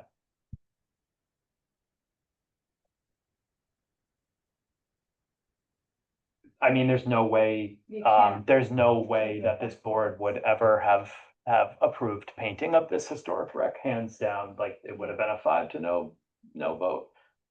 So. Mhm. And in my opinion, the only remedy is removing the paint from the brick. But you're never going to get the patina that the brick had. Well, you don't, but then at least the paint is removed from the brick. I mean, do you understand why we don't want the brick painted? Yes. So Brian, nice to meet you all, and connect with you all here. My tenant painted, so I'm the owner of the building. The tenant is Nobody's Deli, as the sign is pretty evident in describing. In terms of the painting of the wall, I wasn't aware of that and the issue here. I'm happy to undergo the removal of the painting on the brick.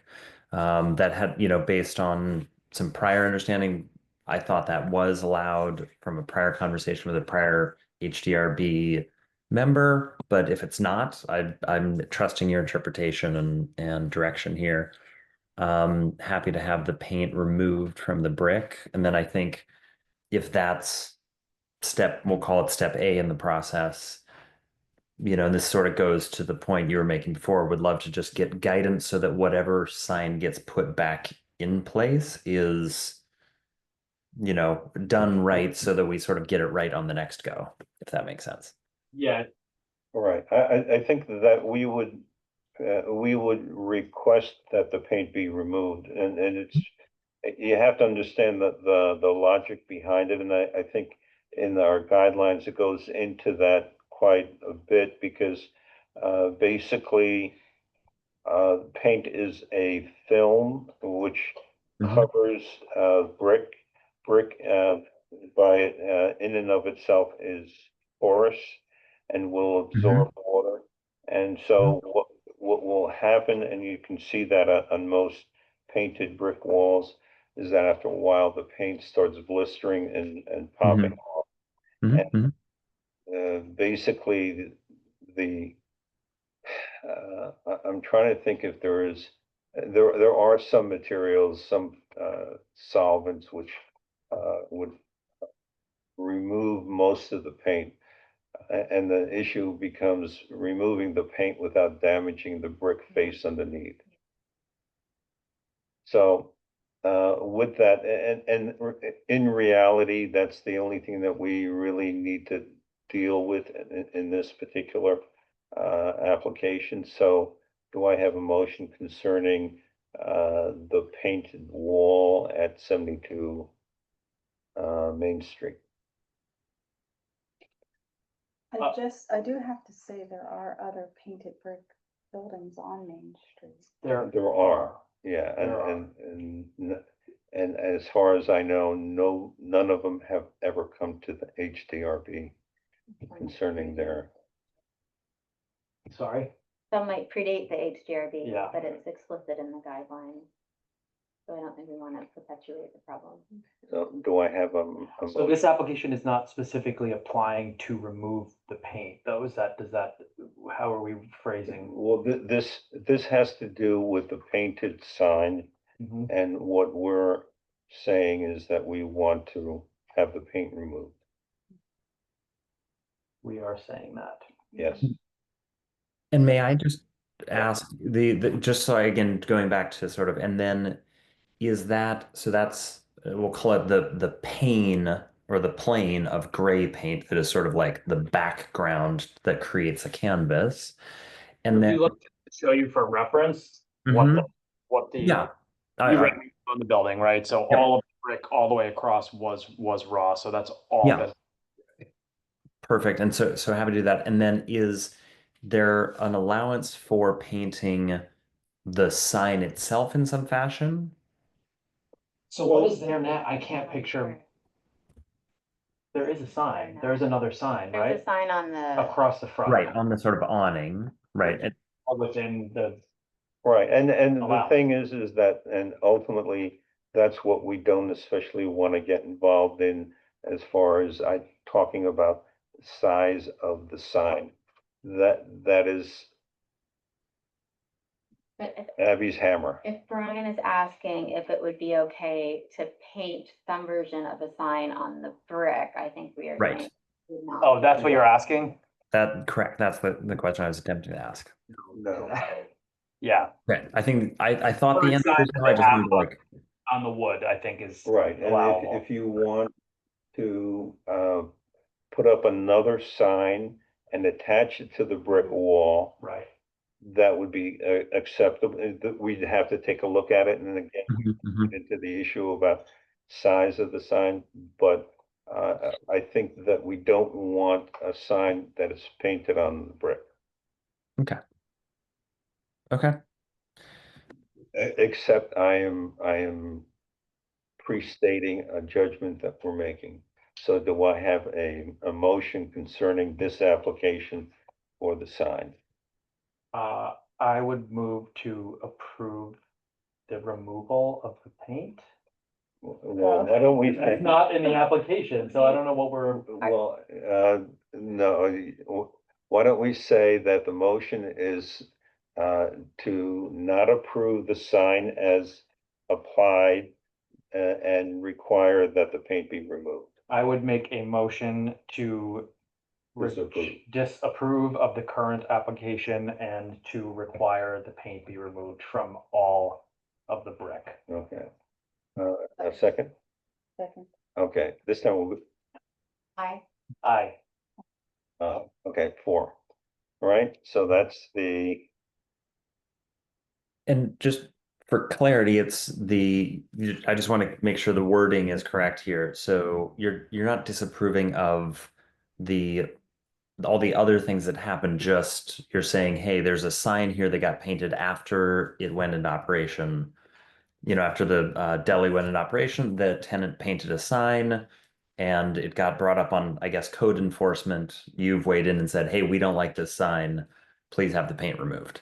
So I think that right now we are talking Paint. about the painted brick. So Yep. technically the sign is part of it, but it is more. Right, just the paint. Yeah, sorry, I shouldn't have used the word sign, but Yeah. Mhm. The rest of the renovation, I mean, I think they did a good job in fixing up the front of the building and all, and I don't think we have anything to say Okay, about. cool. I guess that's what I was, the phrasing you used sounded like you were disapproving of everything, like we No, disapprove. just of because that this application was basically to, after the fact, approve the. Okay. so one. this Okay, is got it. Just Okay, for the removal of the paint. okay, great. Thank you. And I will do my best to, I'll investigate and research some methods for, the methods of paint removal that will do the least damage, and try to do it and bring it back to the character it had in Kismet era. The thing to investigate is the type of paint that they used. If Mhm. they an oil-based paint, then you're gonna need something that's Solvent. solvent that will Mhm. build the paint, so. I think, yeah, I'll have to research. Okay. All Thank you, right, Brian. Thank you. Yeah. And then regarding the sign above the awning, that is not purview here. Well, it is our purview, but the sign, I guess, that was something that we, I mean, they should apply for that as well. yeah, right? If we're in except, a little bit of a backlog building to building, and so I think our goal is to There's no- be fair and consistent with everyone.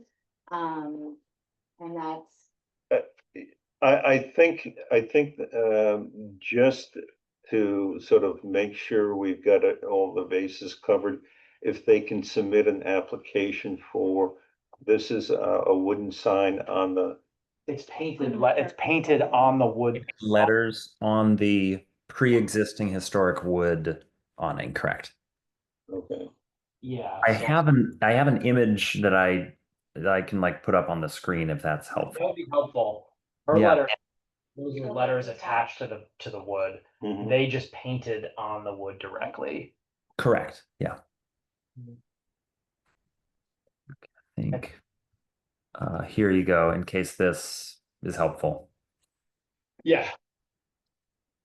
and eyeballing it, it seems to be less than the Way less. ratio that's required. All right, and the thing is that, you know what?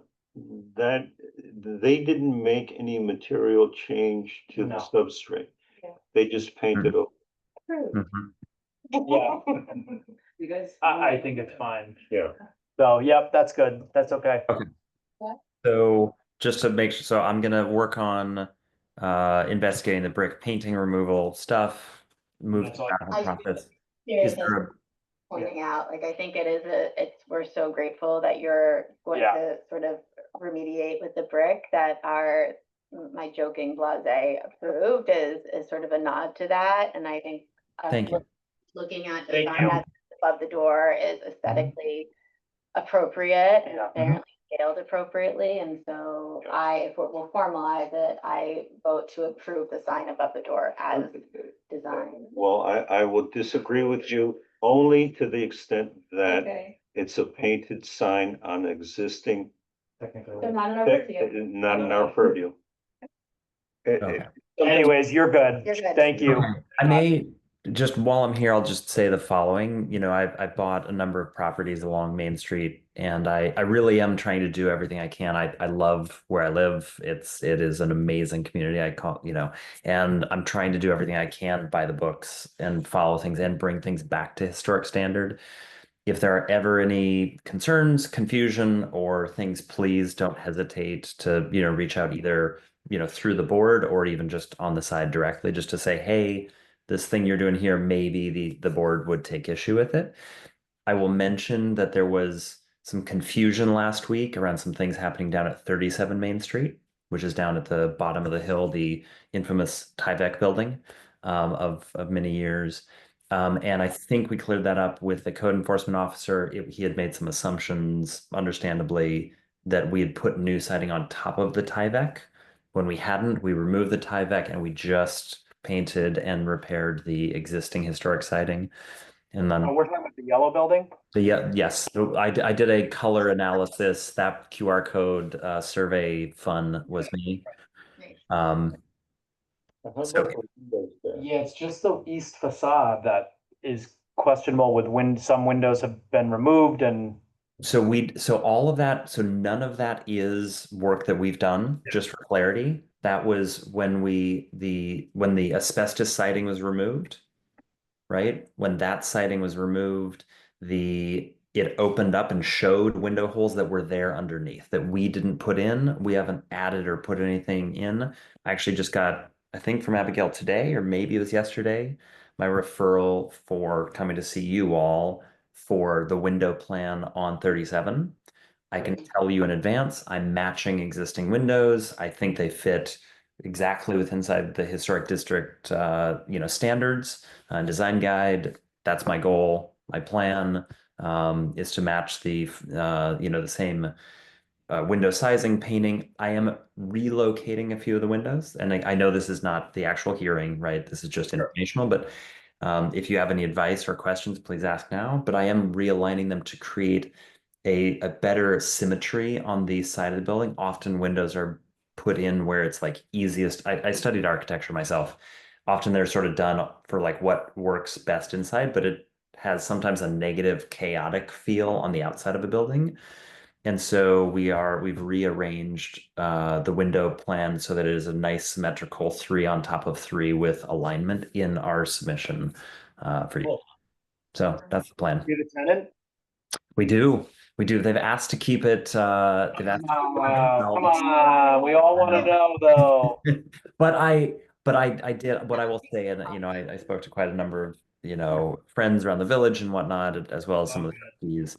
And I then the thought, fixtures, when you bring in the application, if you could just have, whatever's exterior, fixtures, railings. yep. So we can stop We- some outlets like this and hay boxes happening. Yep. I will mention that we're gonna sort of do 2 phases. One phase will be windows, sconces, outlets, and then otherwise just sort of repairing existing doors that are there there now. And then phase 2 will be a new porch, railings, surfacings, that kind of stuff. I was actually chatting with John and the construction crew that was there, sort of digging up the corner for the new accessible corner thing, and he's going to drop off for me the paver stones that have been used in other places up and down Main Street, so that I can hopefully match that for all my stuff as well. Thank you. Yeah, absolutely. Thank you. Yeah. Thank you everyone for your time here. Is there anything else you need from me? No, Okay, no, good. and we appreciate your attention to the details. Yeah. Yeah. I will trying to keep my mom and dad proud. Thank you, everyone. Have a great night. Thanks for doing what you do as well. Actually, can I say one more thing sort of on record here for a minute?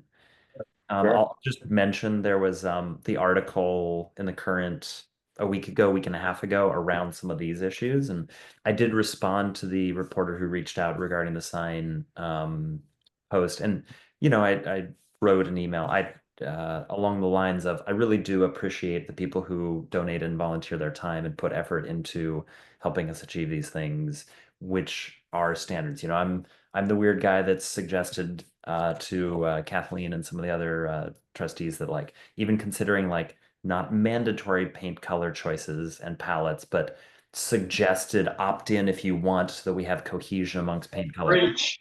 I like that. So like that's who I am, and you. I think you're doing great stuff. So keep doing it. And thank you for being in here and putting in the time. For Thank trying. you. All right, Thanks. thank you. Thanks, everybody. Have a great night. Okay, good night. Okay. Church Street. Erica Paneski. Come on down. Hello. We're not Erica. I'm not Eric, but I'm associated. Okay, I just want to kick this off by saying I also appreciate everything you guys do. All right. Thank you. uh, Okay.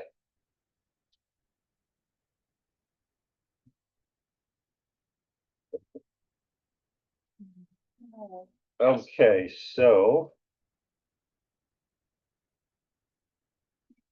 This existing chain link, yeah, this was clear, the site plan was clear. our historic chain link fences. Yeah, it's all right. Sad to see that go. I know. Okay, so what are you proposing in lieu? Oh, okay. The only, I think technically a rear fence is, Yeah. all in your rear yard, not in your side yard.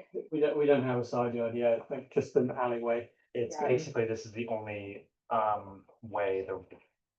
So it touches the back corner of the house and then shoots back. Yeah, right? The chain link fence? The fence that you're proposing, this is a black and white, so it doesn't Yeah. show, but it's touching the backyard corner of your house. That doesn't, oh, I guess the edge of the enclosed porch is just next to it, run So, across the porch. so it does technically go down the side of the house, but this is the ridiculous state of our houses. Like, that's how, it's like less than a foot between the houses. Mhm. So it does kind of run down this back of there, but you can't see, no one can see it. Yeah. Down this side, it does run up to like just the back of the house there, yeah, so it doesn't go beyond. Okay, this is your site plan, right? Yeah, yeah. So basically what you're talking about is from here to there. I think he's saying the fence also runs to the front. No, No. to the back of the Yeah. house. It runs This is apart, highlighted, right? Isn't this kind of highlighted? Mhm. Yeah, Yeah, what I was saying is it runs a little bit of the way down the left-hand side, but it's the side where there's less than a foot between the houses. so right, Oh, It's not visible to anybody. right. Well, I just, on the site plan, Yeah, start there yes, and it goes all the way to the end. correct, And then it goes across over here. correct. Now, does it go down this side? No, All right, but, so just from here to here to there. yeah. This is the corner of their house, his house and there, or maybe there. Does it And- touch, and does also it go along the back. side of the enclosed porch? Um, Oh, that it's got it, and then you're. Yeah, I mean, it- Yeah. it does technically, like I say, go all the way down to that side You're alley. saying even in here? No. No, that's what he's saying. No, the part of it runs, so what I'm saying is like, we have a ridiculous situation here where there's not, Right. we might as well be an attached property. Yeah. It's less than a foot, so part of it does run. so is it where this red mark is? It runs a little bit into that. Is, Yeah. is there a reason for that, or Mm, would it be no. cut short? Like No, we don't need to. building fence We just to- get rid of it. Yeah, there's no, The money. yeah, but it will be pulled out. I think if it ends at the At corner, the porch? We won't be building a fence down there, no.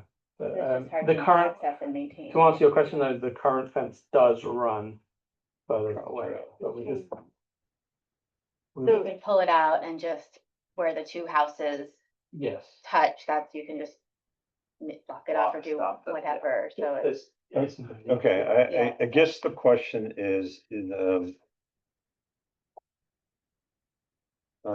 typically, and I think this is what's in the design guidelines. Talks about running from post to post to post. This is, Just on the face of the post. yeah, I think the only thing here though is that I don't see a way where it's even visible, because this whole street, all these backyards also slope, don't they? Yeah, So they slope downward towards Garden Street. yeah, it slopes down, there's a creek at the back and then it curves. Like, I don't even see how, because the only way you see it is through the right side where there is no fence. So Mhm. you would, if you could see anything, it would be just the far back right. corner, Well- right? So is it even visible?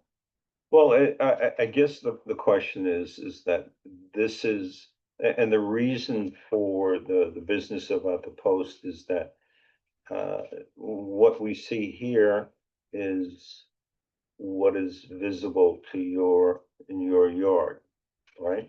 What we will see, yeah. Right. But your The neighbor- neighbor, But on the on neighbor. Neighbor see that. will be seeing just posts and the, I mean, technically the neighbors. Yeah, Yeah. that is something we've discussed. I think there's a way of. So you say, so the panels being in front of the post rather than post to post. right. Yeah, Right, and you know, the reason that we went to that is that it is equally the image or yeah, the view is the same on both sides. yeah. Is that part, does the code cover that, or is that an agreement between Design- us and the? Design guidelines. Yeah. Yeah, I mean, I think we'd be open to post, I guess it increases. the Well, cost, right? if, one of the things which our design guidelines say is that, the rear yard, and I think in this particular case, the side that you're talking about, Mhm. can be a palisade fence. But typically the palisade fence that we're talking about, the posts are visible and the panels are between the posts. Mhm. Are they sandwiched in between? Well, and, you know, yeah, Fascia or something? well, no, I mean, the fence is in fact a panel, and the panel is attached to at each end to the post. And sorry, just, and I'm reading some of the code here, Warren sent us some in advance to prepare. The posts are meant to be internal to the property, the sort of finished side facing out, right? That's whenever you build a fence, it's the sort of structure is internally and the pretty side is out to your neighbors. And so this says rails and pickets should not be applied on outward facing sides of posts, but rather hung between the posts or the posts are fully exposed.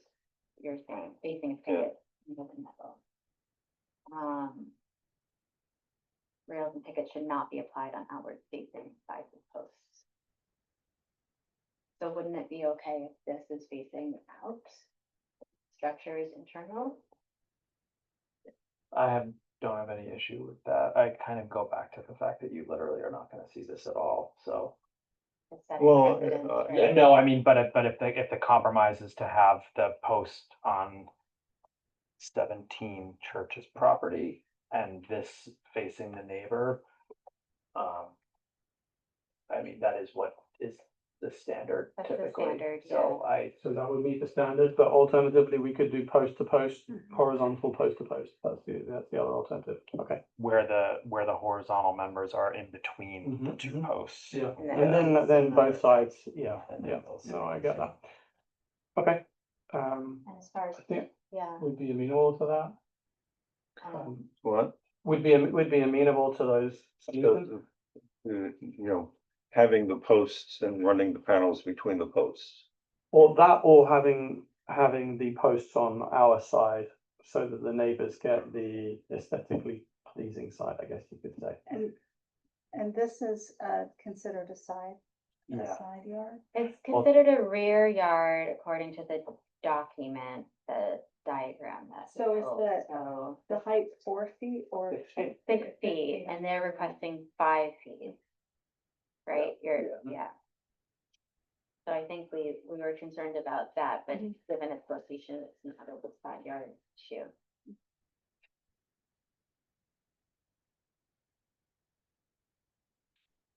I'm okay with either of those two options, given the visibility or Yeah. lack of visibility. Can I just so I'm crystal clear on, so the purview of this, of the historic boards. Well, the purview, so it extends beyond what's visible from the street. So when it's our yard, design guidelines still dictate For certain things, Fences, yes. or fences. Right. Right. Even- And I guess, the question really is that, what's down here? Like a stream. A stream. A seasonal stream. Yeah, it's a stream. Okay, and is there another, property on the other side? I think that's all the Yeah. Garden Street, right? Yeah, that's the backs of Garden Street, yeah. Okay, well, so then, basically it would be visible from, the neighbor, right? I mean. Yeah.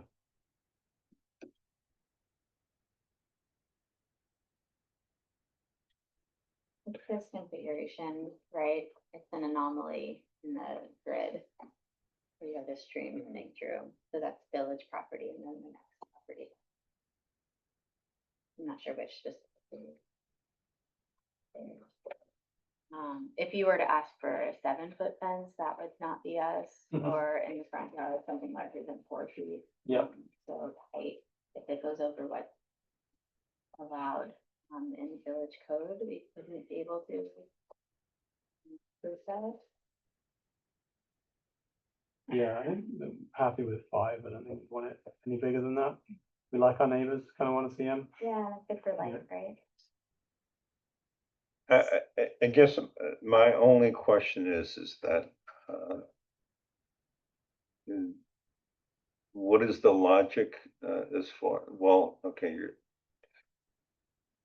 are we willing to, you know, to, allow variation from what is in our guidelines as far as the fence goes? I think when it is, it depends on the situation. I think when it is a prominent building on Main Street, that is treated very differently in my mind than a backyard that is really nearly invisible from any public right of way. I think that's consistent with allowing, the rear of, not Hudson Hills, but one building up to have cable Right. railing, and another building that we recently allowed to have cable railing that Well, technically visible from another street. but we're talking about cable railing on a, guardrail, not a fence. Yeah, it's different, but it's a consistent, like a modern aesthetic. And in this case, I think looking at a stock image of a stockade fence versus this fence, I think this is much more appealing. this looking. is, to me, non-offensive and specific to their property and, not visible from the public facade. And, not deteriorating the existing conditions of the historic home. Well, okay, and there is some precedent for this sort of thing because the Krupps have a fence like that, On Craigside Drive, huh? on Craigside Drive, No, on Market Street, What is the address? 27, 28. No, yeah, The 3-car garage one? yes, the 3-car garage, which I said was gonna look like a storage unit, and that's exactly what it looks like. It used to be used to have garage doors, and now it's a storage unit. Here's the fence, and it's 4 feet, and it's, yeah, it's It's a horizontal. horizontal. So there's also one at the end of Fair Street as well. I know if that falls within your jurisdiction. No, it's like very end, it depends how far. Yeah, not right at the end, it's one of the houses on the right hand side if you're walking towards Little Stony Point. It's relatively new, I think, On the front on the front, yard, yeah. Yeah. before you get to, the condos? Yeah, it's kind of opposite, Dan and, it just moved. What was it? Dan and Kelly? Dan and Kelly, yeah. Oh, opposite Dan they're and Kelly. not our purview. Oh, they're not in the. Ah, they pulled out, yeah. Oh. You're right, there's modernist house, but not in our purview, they could have done Right. whatever, Are, but. are this is- we it's a okay with good precedent? 2 scenarios? One, the posts being on the property owner's property, or the slats being between the posts. I am okay with that personally. and moving the fence down. And moving the fence to the corner of the house Yeah. rather than the We'll alleyway. just be removing any chain Yeah. link that's down there. I'm not okay with it, but I think you've got to vote, you've got the vote here. And you're, I still think that, I'm not totally sure that this is appropriate to the district. The horizontal, the modern fence. Yeah. I didn't Uh, think it was appropriate there. I mean, and that's an extremely visible situation. I know. This is very much not that. I know, and if you, and I voted against it, then I vote against it now. I would make a All right. motion to approve the application, with the fence ending at the corner of the house and either being installed with the posts on the interior side or slats running between the posts. Okay, I Would second that- that. Okay, Yeah. Aye. I, Aye. no, Sorry. It'll be very, it'll be. She loved Yeah. and you won't ever, and you won't ever see it. I know. I live with a lot of things that I voted against and. And you're still here. Trump, yeah, You're still here, Trump Al. is, you know, that annoys. But anyways, Okay. Hey, Life thank you goes very on. much. At long last. All right. Thank you. Oh, man, can we not do you right now since we have people Yes. living here? 14, Yeah. 14 Main Street? Be amazing. I live an hour and a half away. Oh, gosh, That yeah. would be wonderful. No, thank you. Yep. I have goodies. Okay. All right. My name is Isabel, this is my husband Paul. Hi. And we are here to talk to you guys about 14 Main Street. So,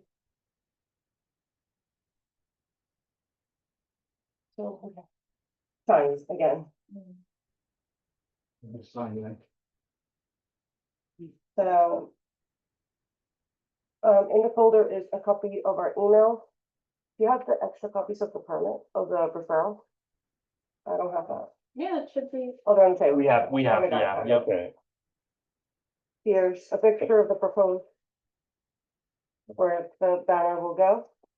okay, down there. Yeah. And when you say banner, what is the material? It will be vinyl.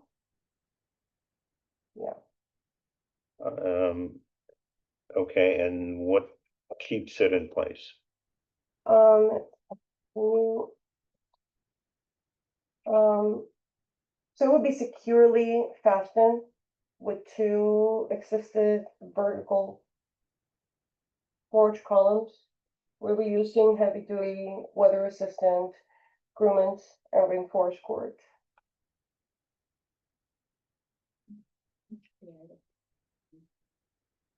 So one thing that we were just, again, I'm not sure if this is now our purview, but, 4 feet by 3/4 of a I foot. just learned that as Yeah, so yes. the size would need, I believe We would that need your to facade modify isn't that. wide enough and it would need to be Yeah. modified, I believe. Again, now I formerly thought that was our realm. If it's not, it would go to someone else, but my gut is that would be a special request if you want to make it larger than that. I would really appreciate that. So we're not your typical storefront. We are in-house. And originally we had to shift the design of our sign because we're hoping to be open by September 1st, which is why we chose vinyl. So yeah, if the sign could be bigger, I would very much love that.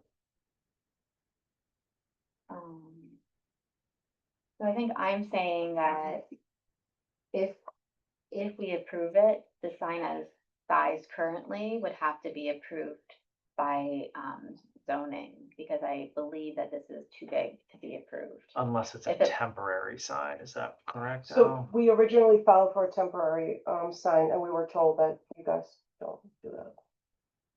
Yeah, I think So the that's vinyl what- too is something that we wouldn't normally. That it was I am supposed to happy to be modify the sign right now. affixed to the building. Or somehow hanging from the porch as. I think prefer natural materials, although we've been open to others. I can pull up I haven't reviewed this application yet. Do you have? So.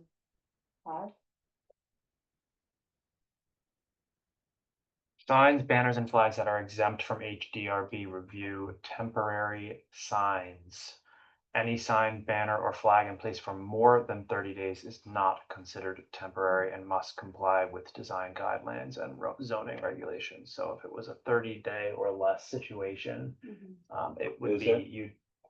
So the original sign is going to take about 6 months because it's being carved in wood. I wanted to do right by Cold Spring and do right to my brand. it's gonna take about 6 to 8 months, and it's not even being made here, it's being made in Brazil. So we thought of the banner as a way of allowing people to know where we are. Okay, and I guess, the question I would have is that the permanent sign is the same size? No, it's smaller. I don't have the measurements in front of me, so I don't Okay. wanna speak out of turn, but it's definitely smaller. All right, because I guess my question is that, is there any reason why we can't shift it over so it's centered on? Oh, yeah, we can. That was just me playing with the computer, and I'm not very good at it. No, it will be centered, Okay, and it could be significantly smaller if it needs to. I mean, But if it's going to be there for 6 months, then it will be considered a permanent sign. right. This one, yeah. Well, and the thing is that, okay, May I ask if I well, do it? if the wood sign is going to be smaller, can the banner be the same size as the wood sign? I don't see why not. I'm happy to shift the size of the banner. I'm also happy to present a different application with a sign within 30 days. I'm just really hoping to by September 1st. So the vinyl sign is just a temporary-ish sign. until Yes, you get until your we- permanent yeah. one. But what if it was something that wasn't so vinyl-y, like direct print onto Coroplast, or not Coroplast, but onto Centra or something like that? Do you guys have a suggestion in material? If vinyl is not okay, So something that's a little more substantial feeling, but still is affordable until they get their new sign. I don't know how to treat that. I mean, it feels, I mean, I also think it's important to see the new sign before you have it fabricated, because if you're having it Definitely. fabricated and it doesn't work, then it's a tough spot, so we wanna I make just sure. don't have the schematics yet. yeah. which is Okay, pretty- oh, good, The but you moment I wanted- do, I'm refiling for an application, Okay. 100%, yeah. Before he Okay. starts carving, I'm Yeah, coming Yeah, to you. that's what I was thinking, just it Okay, sounded like it um, was the way. I don't know, yeah, I don't think it can be like a vinyl flag. No, I'm thinking Centra is like, it's like a polystyrene material, it's hard, that you can have direct print onto. And that would, you can. Well, And you can hang it and it wouldn't feel like a cheap vinyl sign. well, I mean, here's the only thing is that,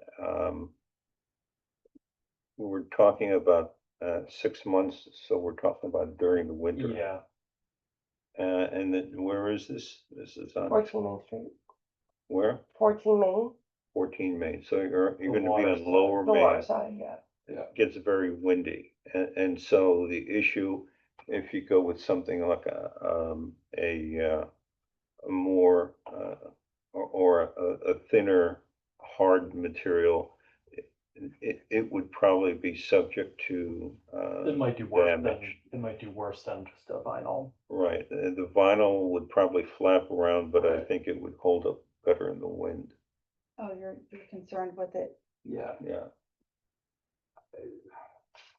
Well, one thing, just kind of off the bat, is that this is, much. I mean, I guess you're saying 4 feet, okay, so it's just the white box is Yeah, yeah. clearly not. Yeah, absolutely, it's not, yeah, this is. And your the- goal would, your goal is to have it in between two Yes, posts, 100%. okay. I'm not very good at this. Yeah, I'm that's trying, fine. yeah. Well, Is there a, well, I guess not between the two posts, what I would think is, and if this is, it's not, and so, we're guessing it at this particular point. But, if it was, I would suggest that it go like that. It'd be centered on the post, in the middle of, oh, okay. Fully filling the space down to the railing? well, I think that, I don't know what this gap is.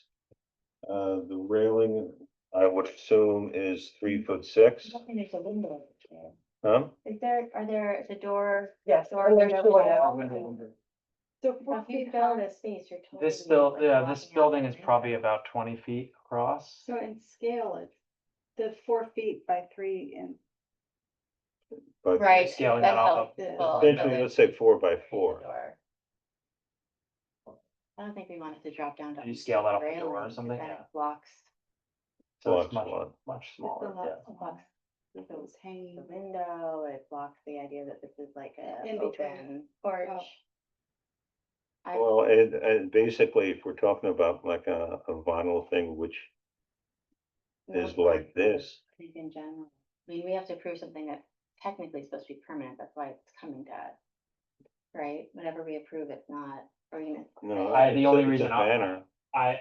But it's past the 30 days, so it's not a temporary piece, it's a. And no, it's not, but I understand the situation that she's dealing with, that it's going to be replaced with something different, so why Is there a not? way to tie the approval of this temporary sign that is going to not satisfy our definition of the word temporary? Is there a way to tie that approval to, I don't know, extend that approval for up to 6 months, tie it to proof of receipt on the permanent sign or something? Well, how about this? When do you think you'd be able to submit for the permanent? Hopefully 2 weeks or so. So how about if we make it contingent on receipt of the application for the permanent sign? Yeah, 2 weeks from now is, Well, it would be at the next meeting, it'd be at, So put it on Greg Warner or whomever else is helping to then sort of track when that 6-month mark is up and the signs get swapped out. I feel like it's a little bit. I'm sure that our code enforcement official will be on top of it. Well, I can assure you, I will be on it. I think whatever we approve, we should assume that even if you swap it out, but for our purposes, given sort of how we want to so stretch, we should assume it's going to be there, like, as any other permanent sign would be there. So we should have it designed so that it feels appropriate if for whatever reason it becomes the sign. Well, okay, but I mean, I have no problem with treating this as a 30-day sign contingent on receipt of the full-blown application. A 60 For or the- 90, 6-month sign. Yeah,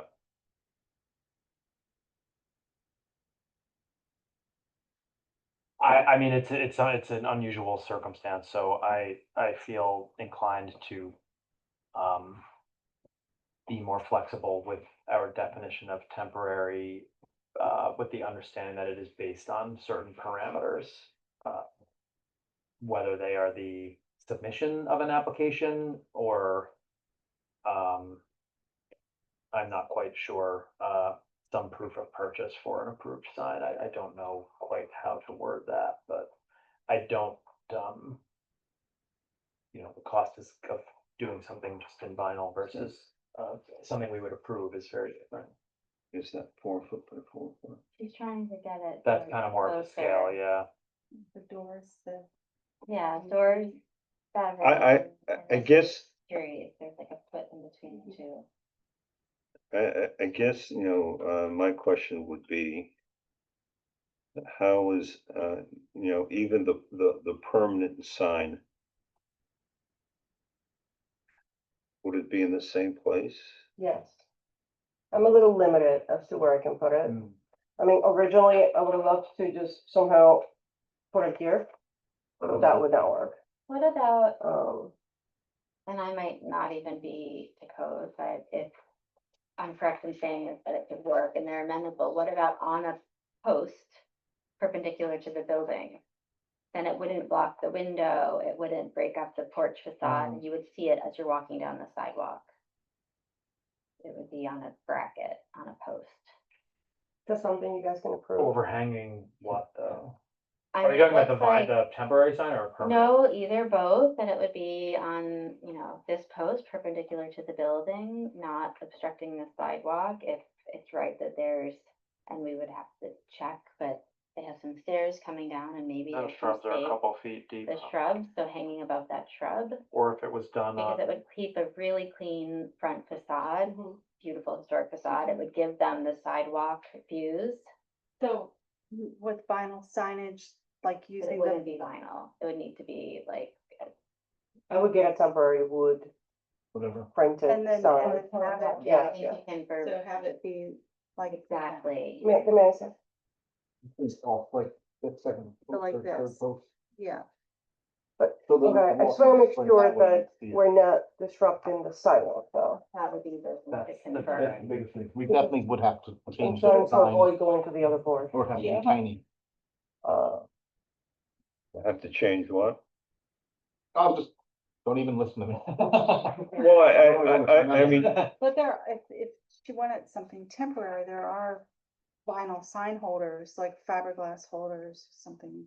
or even like what a realtor uses to list it. And those look so cheap. Oh, like for glass. Sort of. you're talking about putting a bracket on this post. Mhm. That poster, the one to the right, one on either Yeah. side of the door. Because then you're not interrupting the two porch and the windows and the light. I mean, I like that placement idea by far the best. I just kind of worry that you don't have enough land between the sidewalk Yeah, and where the definitely. property. My worry, that's why I Yeah, was thinking about the design. yeah. But I do think that would be the most visually pleasing and really probably get the most attention from people to have that kind of sign. So it's a question of if the Yeah. steps are on village property or on your property, because if they're your property, then you've got the space. Mhm. So my sister owns the house, so I think we're I gonna. wonder if she has a site survey. Yes, we do. We have one. I just don't have it with me. Okay. I almost brought it to. Abigail, you don't know, right? You know everything. Is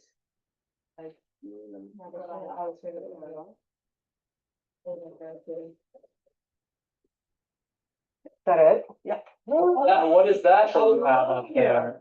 It's like, what is, hold it I out. thought of it and I forgot about it. I love that. Okay, cross our fingers. Good, yeah. Fingers. Does that look right? It's two structures, right? Isn't there a front? Yeah. So it's 14 Main and 10 North. Oh, I didn't realize that. It's a big parking lot, yeah. Parking lot, okay. Okay, so we're talking about this area here. Right. But it doesn't show where the property is. Well, here's the property Oh, line. there. Oh, Oh, yeah. So So the porch isn't even on? What? The porch is not on. porch is not on, or That is solution beyond the doesn't work. property line. But this backfire really fast. Thickens. They must have Historic something. building. Come into the store, please. Yeah. Oh. What year does that say? 2024, Yeah, printed awesome. 2024. Mm, And this is like all currently stamped, so they would have confirmed it. Okay, so that's, interesting. It doesn't work without going to zoning. This is the line. Yeah. Well, This is. Yeah, the dark. how the about dark if line. it's the banner is hung here, in other words, between the wall and the post. Between the wall and the post. So it's not obstructing the window, but sort of the vertical Yeah. element, off of the left column. Is So it within the porch structure here, Yeah. yeah, between the brick and the column? Right. How far does this So I'd building have to send, it would, How are you anchoring that? I would come off of the Well, side of if the it's the post and brick? out, like a, same I thing, like mean, a, yeah. on the brick or on the post? Well, I would say, for the banner, you could put in, eyelets and, just tie it off from that, suspended in the midst of, the space. Right, but you need anchors on the bottom at least. Is that wood or is that, that looks almost like, I wanna say. Well, you could put, Concrete. Or concrete, yeah. well, you could put a piece of wood down there, or else, build a frame which Yeah. fills it, and then just have the eyelets, into the wood. Or two brackets where you're wrapping around the top and the bottom, Yeah, off the could- side of could the do that. post. I think we're looking for a solution that wouldn't block the windows. We will get that. We do appreciate it. It's a rough one to work with, yeah. We don't wanna take away from the front either, but we feel limited. All right, let's do it this way, Is this because, going to be a shop or a? Yeah, so it's a retail spiritual shop Okay. and healing, Okay. so. because you're looking for September 1st. I know that's rapidly shifting. Well, I mean, I'm trying to work with you. No, I really appreciate that, yeah. I know it's And, like- and so the issue becomes, The definition of temporary. well, I'm willing to go with approving this on a vinyl surface until contingent that we get the final installation, within 30 days, The by the next meeting. application for the permanent signage within 30 days. Right, And then the permanent signage installed within 6 months. yeah.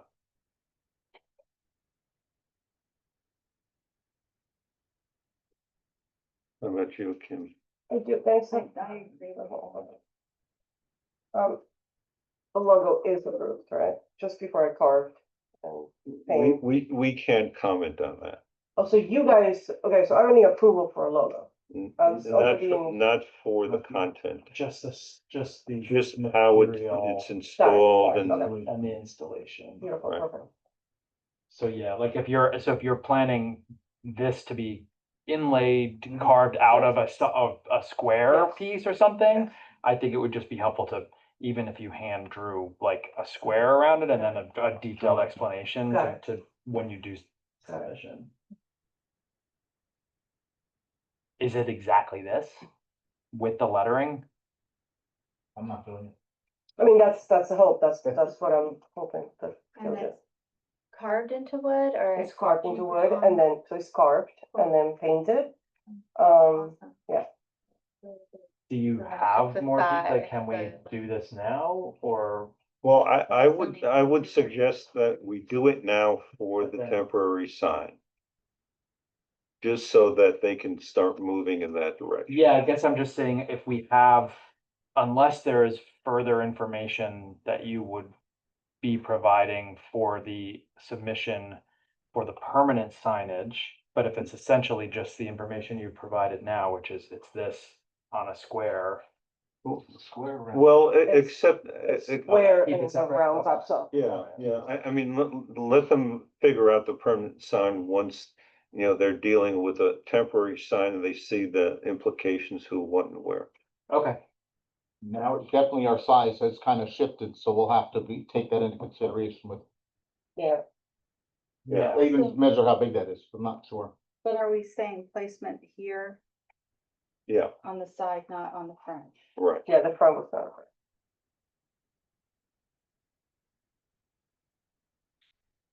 And I guess it would have to be a two-sided sign. Yeah, Hmm. I just had the same thought. Yeah, And I would. I'm gonna see if I can skip the vinyl and find something else. That could be a bit more, I honestly think vinyl might It might be- vinyl might be your best option for weather and as this Okay. changes.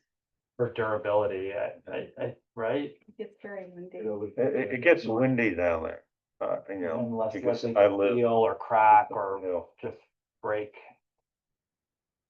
Okay, so do I have a motion concerning, the application for this temporary sign? You know how, unless it's again not in a purview, but how big it is in relation to the facade, because this is. So I'll be honest, we were focused, we were based on this, so I do have to go back and sort of figure, I would have no idea. Definitely gonna be smaller. So it It's has. gonna be a lot smaller. I mean, my feeling is that I think it's gonna be about the same size. I think, you know, we're talking about 4 foot and, trying to estimate, It's like about 5 feet by 4 feet. yeah. So I think that the size of the sign that you proposed would in fact fit into this space. Mhm. Yeah, Right. So do I have a motion concerning this application? You're saying sign will sit over this little bench? Yeah. I see, between the brick and the column, Yeah. not right- hanging off the column parallel to the stair plane. So Right there, yeah. Right there. Oh, and you can actually see it Look from at that, that yeah. perspective. Okay, I was worried you wouldn't see it Oh, yeah, walking, you'll but definitely see you can it. see it. Yeah, Okay. it's way more visible. Oh, that's great. Yeah. Custom block. Yeah. Yeah, Yes, so, okay, so we are approving this With with the sign located, between the post and the brick on, on the side, on the east side of the door. on the west side of the west door. side. No, east, This building is. there, because The the river's river, this way. rivers, River's there, The river's off here. river's there, right? Yeah, yeah. Okay. okay, the west side. Um, and then. And With, we've like beaten this to death, but I'm just gonna just say it one more time. That the size of your permanent signage, you should look at the village code, chapter 64 and chapter Yeah. 104, and you can calculate, what, okay. We're going to measure and. Just so Yeah. that when you come, it can be, yeah. Yes, thank you. I would make a motion to approve the temporary vinyl sign to be installed between the post and the brick on the west side of the front door. With the caveat that the application for the permanent sign is submitted submitted within. by the next, to the next meeting, the next September meeting. And this sign's not up longer than 6 And that months, this sign is not up longer than 6 months. and that it doesn't penetrate the brick facade as far as the. And that anchors do application. not penetrate the brick. Well, no, that, I mean, typically we allow, anchors to be in the mortar. Right. Temporary. I feel like for Is the it temporary, for- yeah, It might not even be there that long. try to avoid that, so you're not. Well, how would she? I won't touch the brick. I, Well, yeah, they gotta She's go gonna high and go- low. Okay. All right, yeah, And then in terms of anchoring points, we discussed that during the final application. Right? yeah, Yeah, all right, so. okay, do I have a second for that? Second. Okay, Aye. aye. thank you all so much. Thank you for your No, patience. thank you. Good night, Abigail, do you want to keep this? Yeah, For next time. yeah. Ah, Thank you all so much. Good Lord. Really. Amazing. all right. Oh, Safe. That's what I was gonna say. I don't say it, you know. You too. 44 Everyone, Main thank you so much. Yeah, drive safe. Thank you. Oh. I was just They're gonna not- say good night and thank you all. Oh. I stayed along just to sort of listen and learn a little bit more. So anyway, have a great night. Get home safely. Good night, you too. See you all for 37 in I guess September. Great, sounds good. Thank you. Okay. Take care. Bye bye. 44 Main is not Here. here. That's nice. Okay, now we get down to the most important one. Can I just ask a quick question about 44 Main, and then I would make a motion to not do any other work after we finally deal with this last thing, and so we can go home. 44 Main was not on our list of violations, but they got. Yep. Okay, so I the think it new, was right after, maybe. sorry, I think the understory signage popped up right after we had done that letter, before it went out, maybe. so the new code enforcement officer, that was on his own. Which is great. Yeah, I Yeah. mean, I think we passed by it. I think at one time I was walking by go up the hill, like, and I saw it, and I was like, where have I seen that Mhm. on the application? I just told it. Understone like, market. applied after hanging it, but before. They applied before hanging it, hung it, did not get approval, so they got a violation. Oh, Mhm. and then what about seeing, O Design Interiors That's on Stone on Street. Stone Street? She has a sign out and it's a new business. Oh, Yeah. On a. don't tell me. I won't tell you, you didn't hear that today. Okay, You can decide what to do with that when we have. now the real Just fun be- begins. Yes. Different buildings. 23 Market Street. Didn't we just approve a door? Okay, so this is put off, we'll put it off until next month. Yeah, Okay. Let's see, Laura's. All right, so this is, and I have to apologize because I had been my intention to provide a site plan to show exactly where this is, but you can see this is in the middle of the lot. Yeah. And all it is just a, handrail. Mhm. Dimensions are shown here. And it's designed to match the guardrail on the porch. Yep. And this is Gordon. Yeah, it's wood. I have to figure out a way of anchoring it into the ground. Question. Next time you apply for something, please have all of the information ready for us. Hey, you know, the anchorage is not gonna be visible from the Okay. street, so Right. there.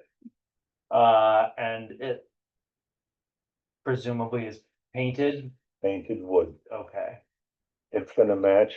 the front porch. Yeah, the Front front grill. porch in the back. Actually, there's another porch on the to the left. I didn't realize how difficult it was gonna be with SketchUp overlaying it onto the photograph. I think it does the job. What? It does the job. Yeah, Well, this, what you see here is the result of something like 2 hours worth of thank you. moving thing around, and you don't really know where you are because you move the, you know, you create this as an entity and you're moving it around, and the next thing you know, it's gone through the plane of the image that you. There's something to be said for vellum and just. Yes. Yeah, that's true. And as a matter of fact, I think next time what I'm gonna try to do is just get two images and, but that was, I started out with that, and the problem that I had was that I had a photograph which was a certain angle. And so it became a question of getting the handrail at the same angle. But anyways, Now, how would you anchor this? well, right now, what my thought is to run a metal rod into the ground and then having this screwed into the top of it. In other words, the rod, and then it would project to some extent into the wood post. Got it. So. Do I have a motion concerning this crucial?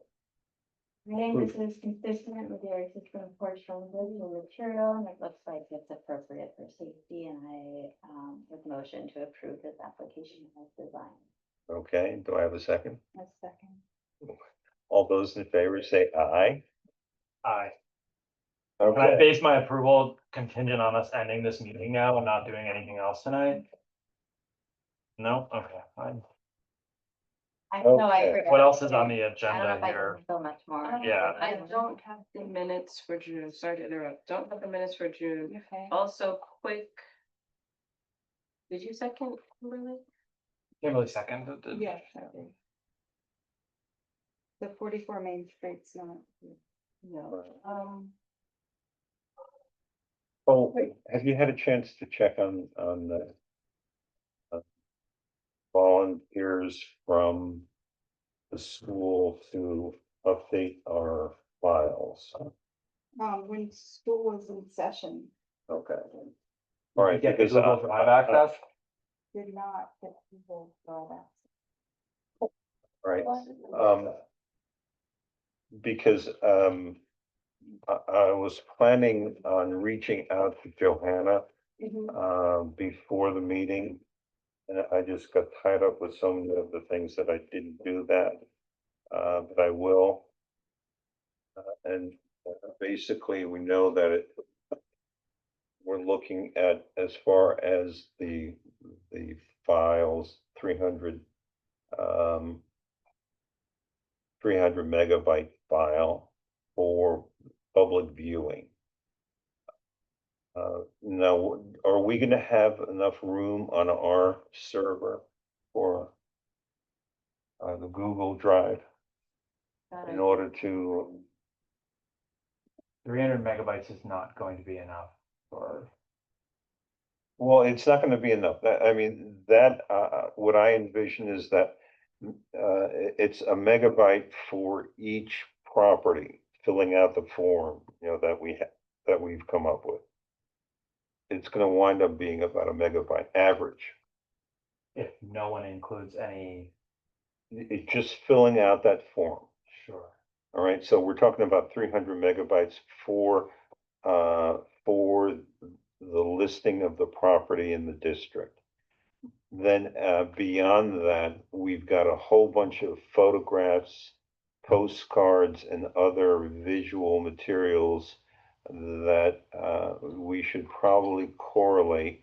And the only thing I can think of is that becomes a separate file, which, we list the photographs and name each folder the address. The current form that we set up asks for imagery. Well, And and I think it would make sense to have at least one image there so that, you know what you're looking at. I think it should, yeah, be filled out as best as anyone can do, and I think the size of it is going to be what it is. So if they want to start with 300 megabytes, that's fine, but there's no way that it's gonna end up being that way. No one's Well, gonna. the thing is that right now, the format that we have calls for an image, maybe two. And I think that can be dropped into that format. But I think that should not be the only images that because we have the photographs that you guys took. Yeah, We have the photographs that Jan Thatcher took. yeah, And I've got files of, these postcards. postcards and stuff like that. So I think that all needs to be put in a separate file where we had, the images are identified by address. And also hosted at the library. Yeah, but as something separate from the district files. Why? Because I think it becomes a little bit too difficult to put all of that into one. In other words, for example, we have we have postcards of, shots on Main Street. And there are multiple addresses in that image.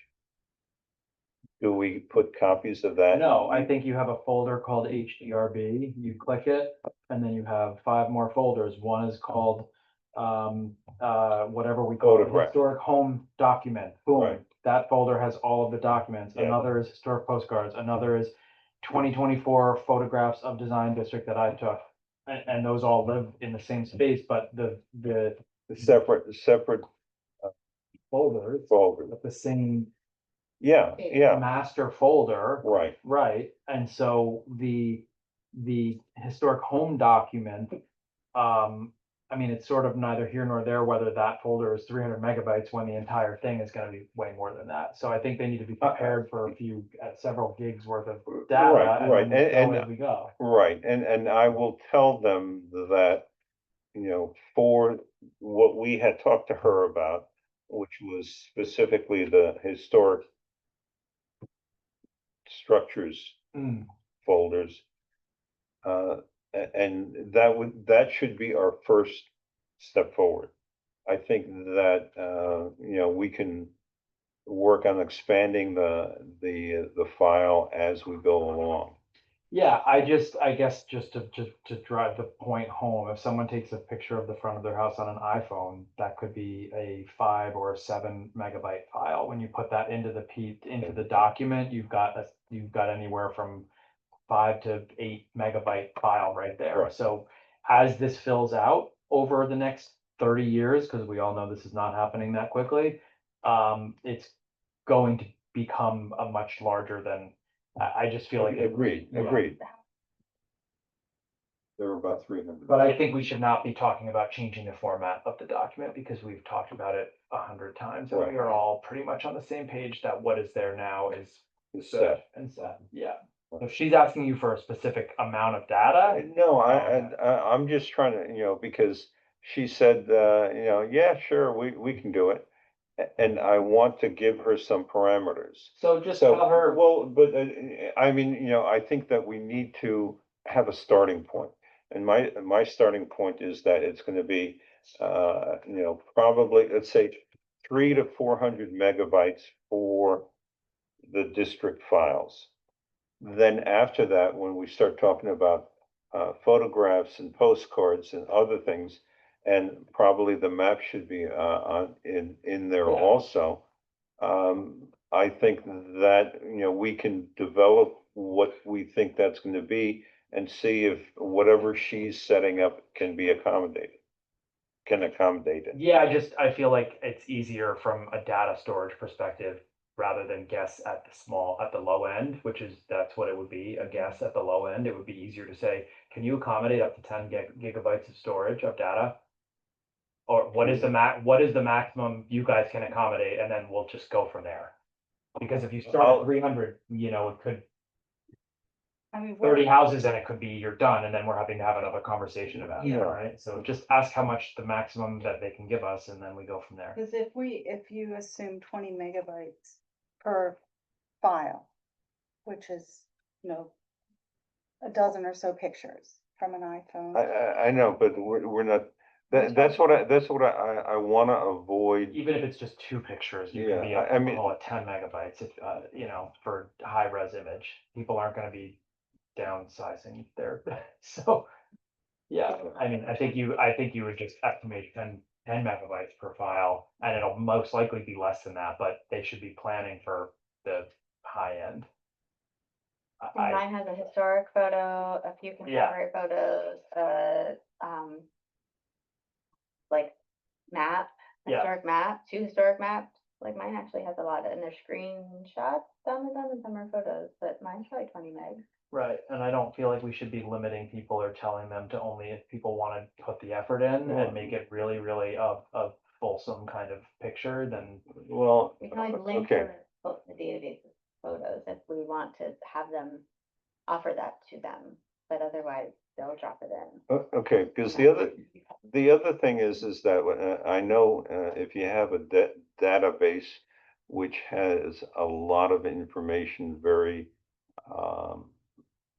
it may be hard researching it. In other words, mining that database for information. I would rather that it be easy to get information on the structure and then have all of these other things that if you want to pursue it even further, you can go to that. That's been my experience, Yeah. that if you have a huge database. With this type of thing, though, your search is gonna be, and people are gonna search by street name or number, right? And it's gonna be pretty boom, boom, boom, like there are 10 houses that are number 17 in the district. Why would that be? If you type in 17 to the search key, you're gonna get any folder or file that says 17. If you know the Well, street. why would you not, yeah, I mean, why? You're saying, I'm just saying it doesn't matter the content of the file itself. Well, I think it does. I think that at least my experience in accessing databases that the state has and MTA has, when it's a huge database, it takes a while. Yeah, I might have to recuse myself from the rest of this meeting when it gets to this late in Yeah. the day. It's hard to think for me to think rationally about the solution, and it feels like we talk about similar things in similar ways and we don't come to a solution, and I wonder if it would be possible to put it at the, I hate to say it, but the beginning of the next meeting with concrete decisions that we need to make, and then we can agree them. Either that or else I'll just make the decision. just go for it. Yeah. You wanna ask her for 300 megabytes? Just do it. Really quick before you guys end, Al, do you mind when you do the approval for 23 Market, is it possible for your signature to add like Lauren or an alternate member on it so that on paper you are not Oh, Well, I didn't vote didn't yes vote. on my application. Right. I abstained. right? Last application you signed it. If someone For the just has to notice. sign it, that is- That's all, just on paper. Second note, 72 Main Street was, their, resolution was conditioned on the approval for these, I should have mentioned this before, I apologize. Which buildings are 72 Main? 72 Main Street, Nobody's Deli, Yeah. their resolution, last year, 2024, was conditioned on the approval for exterior signage from this board. So now, I probably should have mentioned that. So I'm they fine were too. already, we didn't even have to give a violation, it was already sort of part of their ongoing process. But the sign was also up, and since the plans weren't stamped, the whole violation is a part of it. But I did want to make note of that, because I know he's coming back for 37 Main Street. And I know you guys went through all that trouble, but I'm not trying to say, would you rethink it, or is there an alternative? Because I'd hate for him to come back to the planning board process if the resolution is kind of nullified, or the Are we talking about conditions the have- brick, the painted brick? It says Yeah. exterior signage, so I'm not quite. I know, sure. because that was our mistake in our letter to Kathleen, is that we called out the signage and we should have. No. But in the Javi is resolution, saying a it year says ago, Oh, when they applied For planning board. for plan to change the use of the Yeah. building. 72 Main. oh, They were they were supposed supposed to to come come to us, conditional on yeah. that approval, change of use approval was to come to us Yeah, for signage approval, and they never did that, so they really were Well, that'd be- blatantly just disregarding the process. So are you saying, can our approval now serve to fit that approval that was needed a year ago? yeah, because you guys like technically did reject that exterior signage. It's also, the language is vague, and I sent it to your inboxes. So if you want to think about it for the next scheduled meeting, that's perfectly fine as well. In the At end, 72 Main Street, we're talking about the signage that they have was painted over an existing facade element. yeah, So even if they came back to us, what we would have said is that, we don't review that. That's not our issue. I guess Because, technically what he's saying is they don't actually have a sign, well, yeah, and it's paint on wood. it's, right. When we review. Paint on brick not allowed, that's why he's gonna Right. get it ripped. I don't know what, the reference is not specific. Yeah. If you, I don't know if you have that in your inbox. I right just now. opened it, it says they need approval from the HDRB for the exterior sign. So, And so we are Who sent that? The planning when they the planning approve the board. change of use. whereas, these are the things you need to do, and then you get approval. I did send Jesse an email, so I am awaiting Okay, his response. I don't mean to complicate it, but I did, it's proper to let you know. Yeah. Because, I mean, it could be that the exterior signage, it technically means above, and that whole reapplying can be avoided, but I believe they meant in this context the brick. but that's just it. They may have referred them to us, Mhm. but our response to them would have been what we said today. In Okay. other words, they shouldn't be painting on the brick, Mhm. but if they're painting a sign on an existing element, facade element, then we don't, that's nice. Okay. All nice and good. Right, I thought I'd mention it. Alright, cool. But it's interesting to me if they applied to paint on the brick in this application. Did they? Well, I'm just seeing the response to the application. I'm trying to read it now. But we don't see the actual application, we just see the response. But if they apply for that and they didn't come to us and they did it anyway, that's the tough one. I mean, they're getting it Maybe we should rejected. Go over and punch them out. I mean, either way, they were told to apply for signage and they never applied for two different signs. For what they knew, he was asking us specifically, well, what about the one over the door? Is that okay? He was considering that a sign. So everybody, they on their side thinks that's a sign. So they did two signs and they knew they were supposed to ask us for permission and they didn't for See, either. but the thing is that from our point of view, the sign over the door It's not a sign. is not a sign. Correct. Could be from, Right. It is from their perspective, Right. and they knew that they were supposed to ask permission and they didn't, so. Alright. Okay, wait. I need a I motion. make a motion to end our meeting now. All in favor, say aye. Aye. I do, and, Tim seconded. Yes, I predicted that. Okay. Hey, good night, everybody. Good night. Sleep well.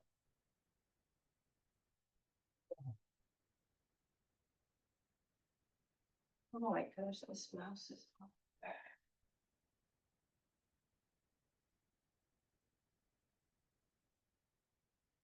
Do.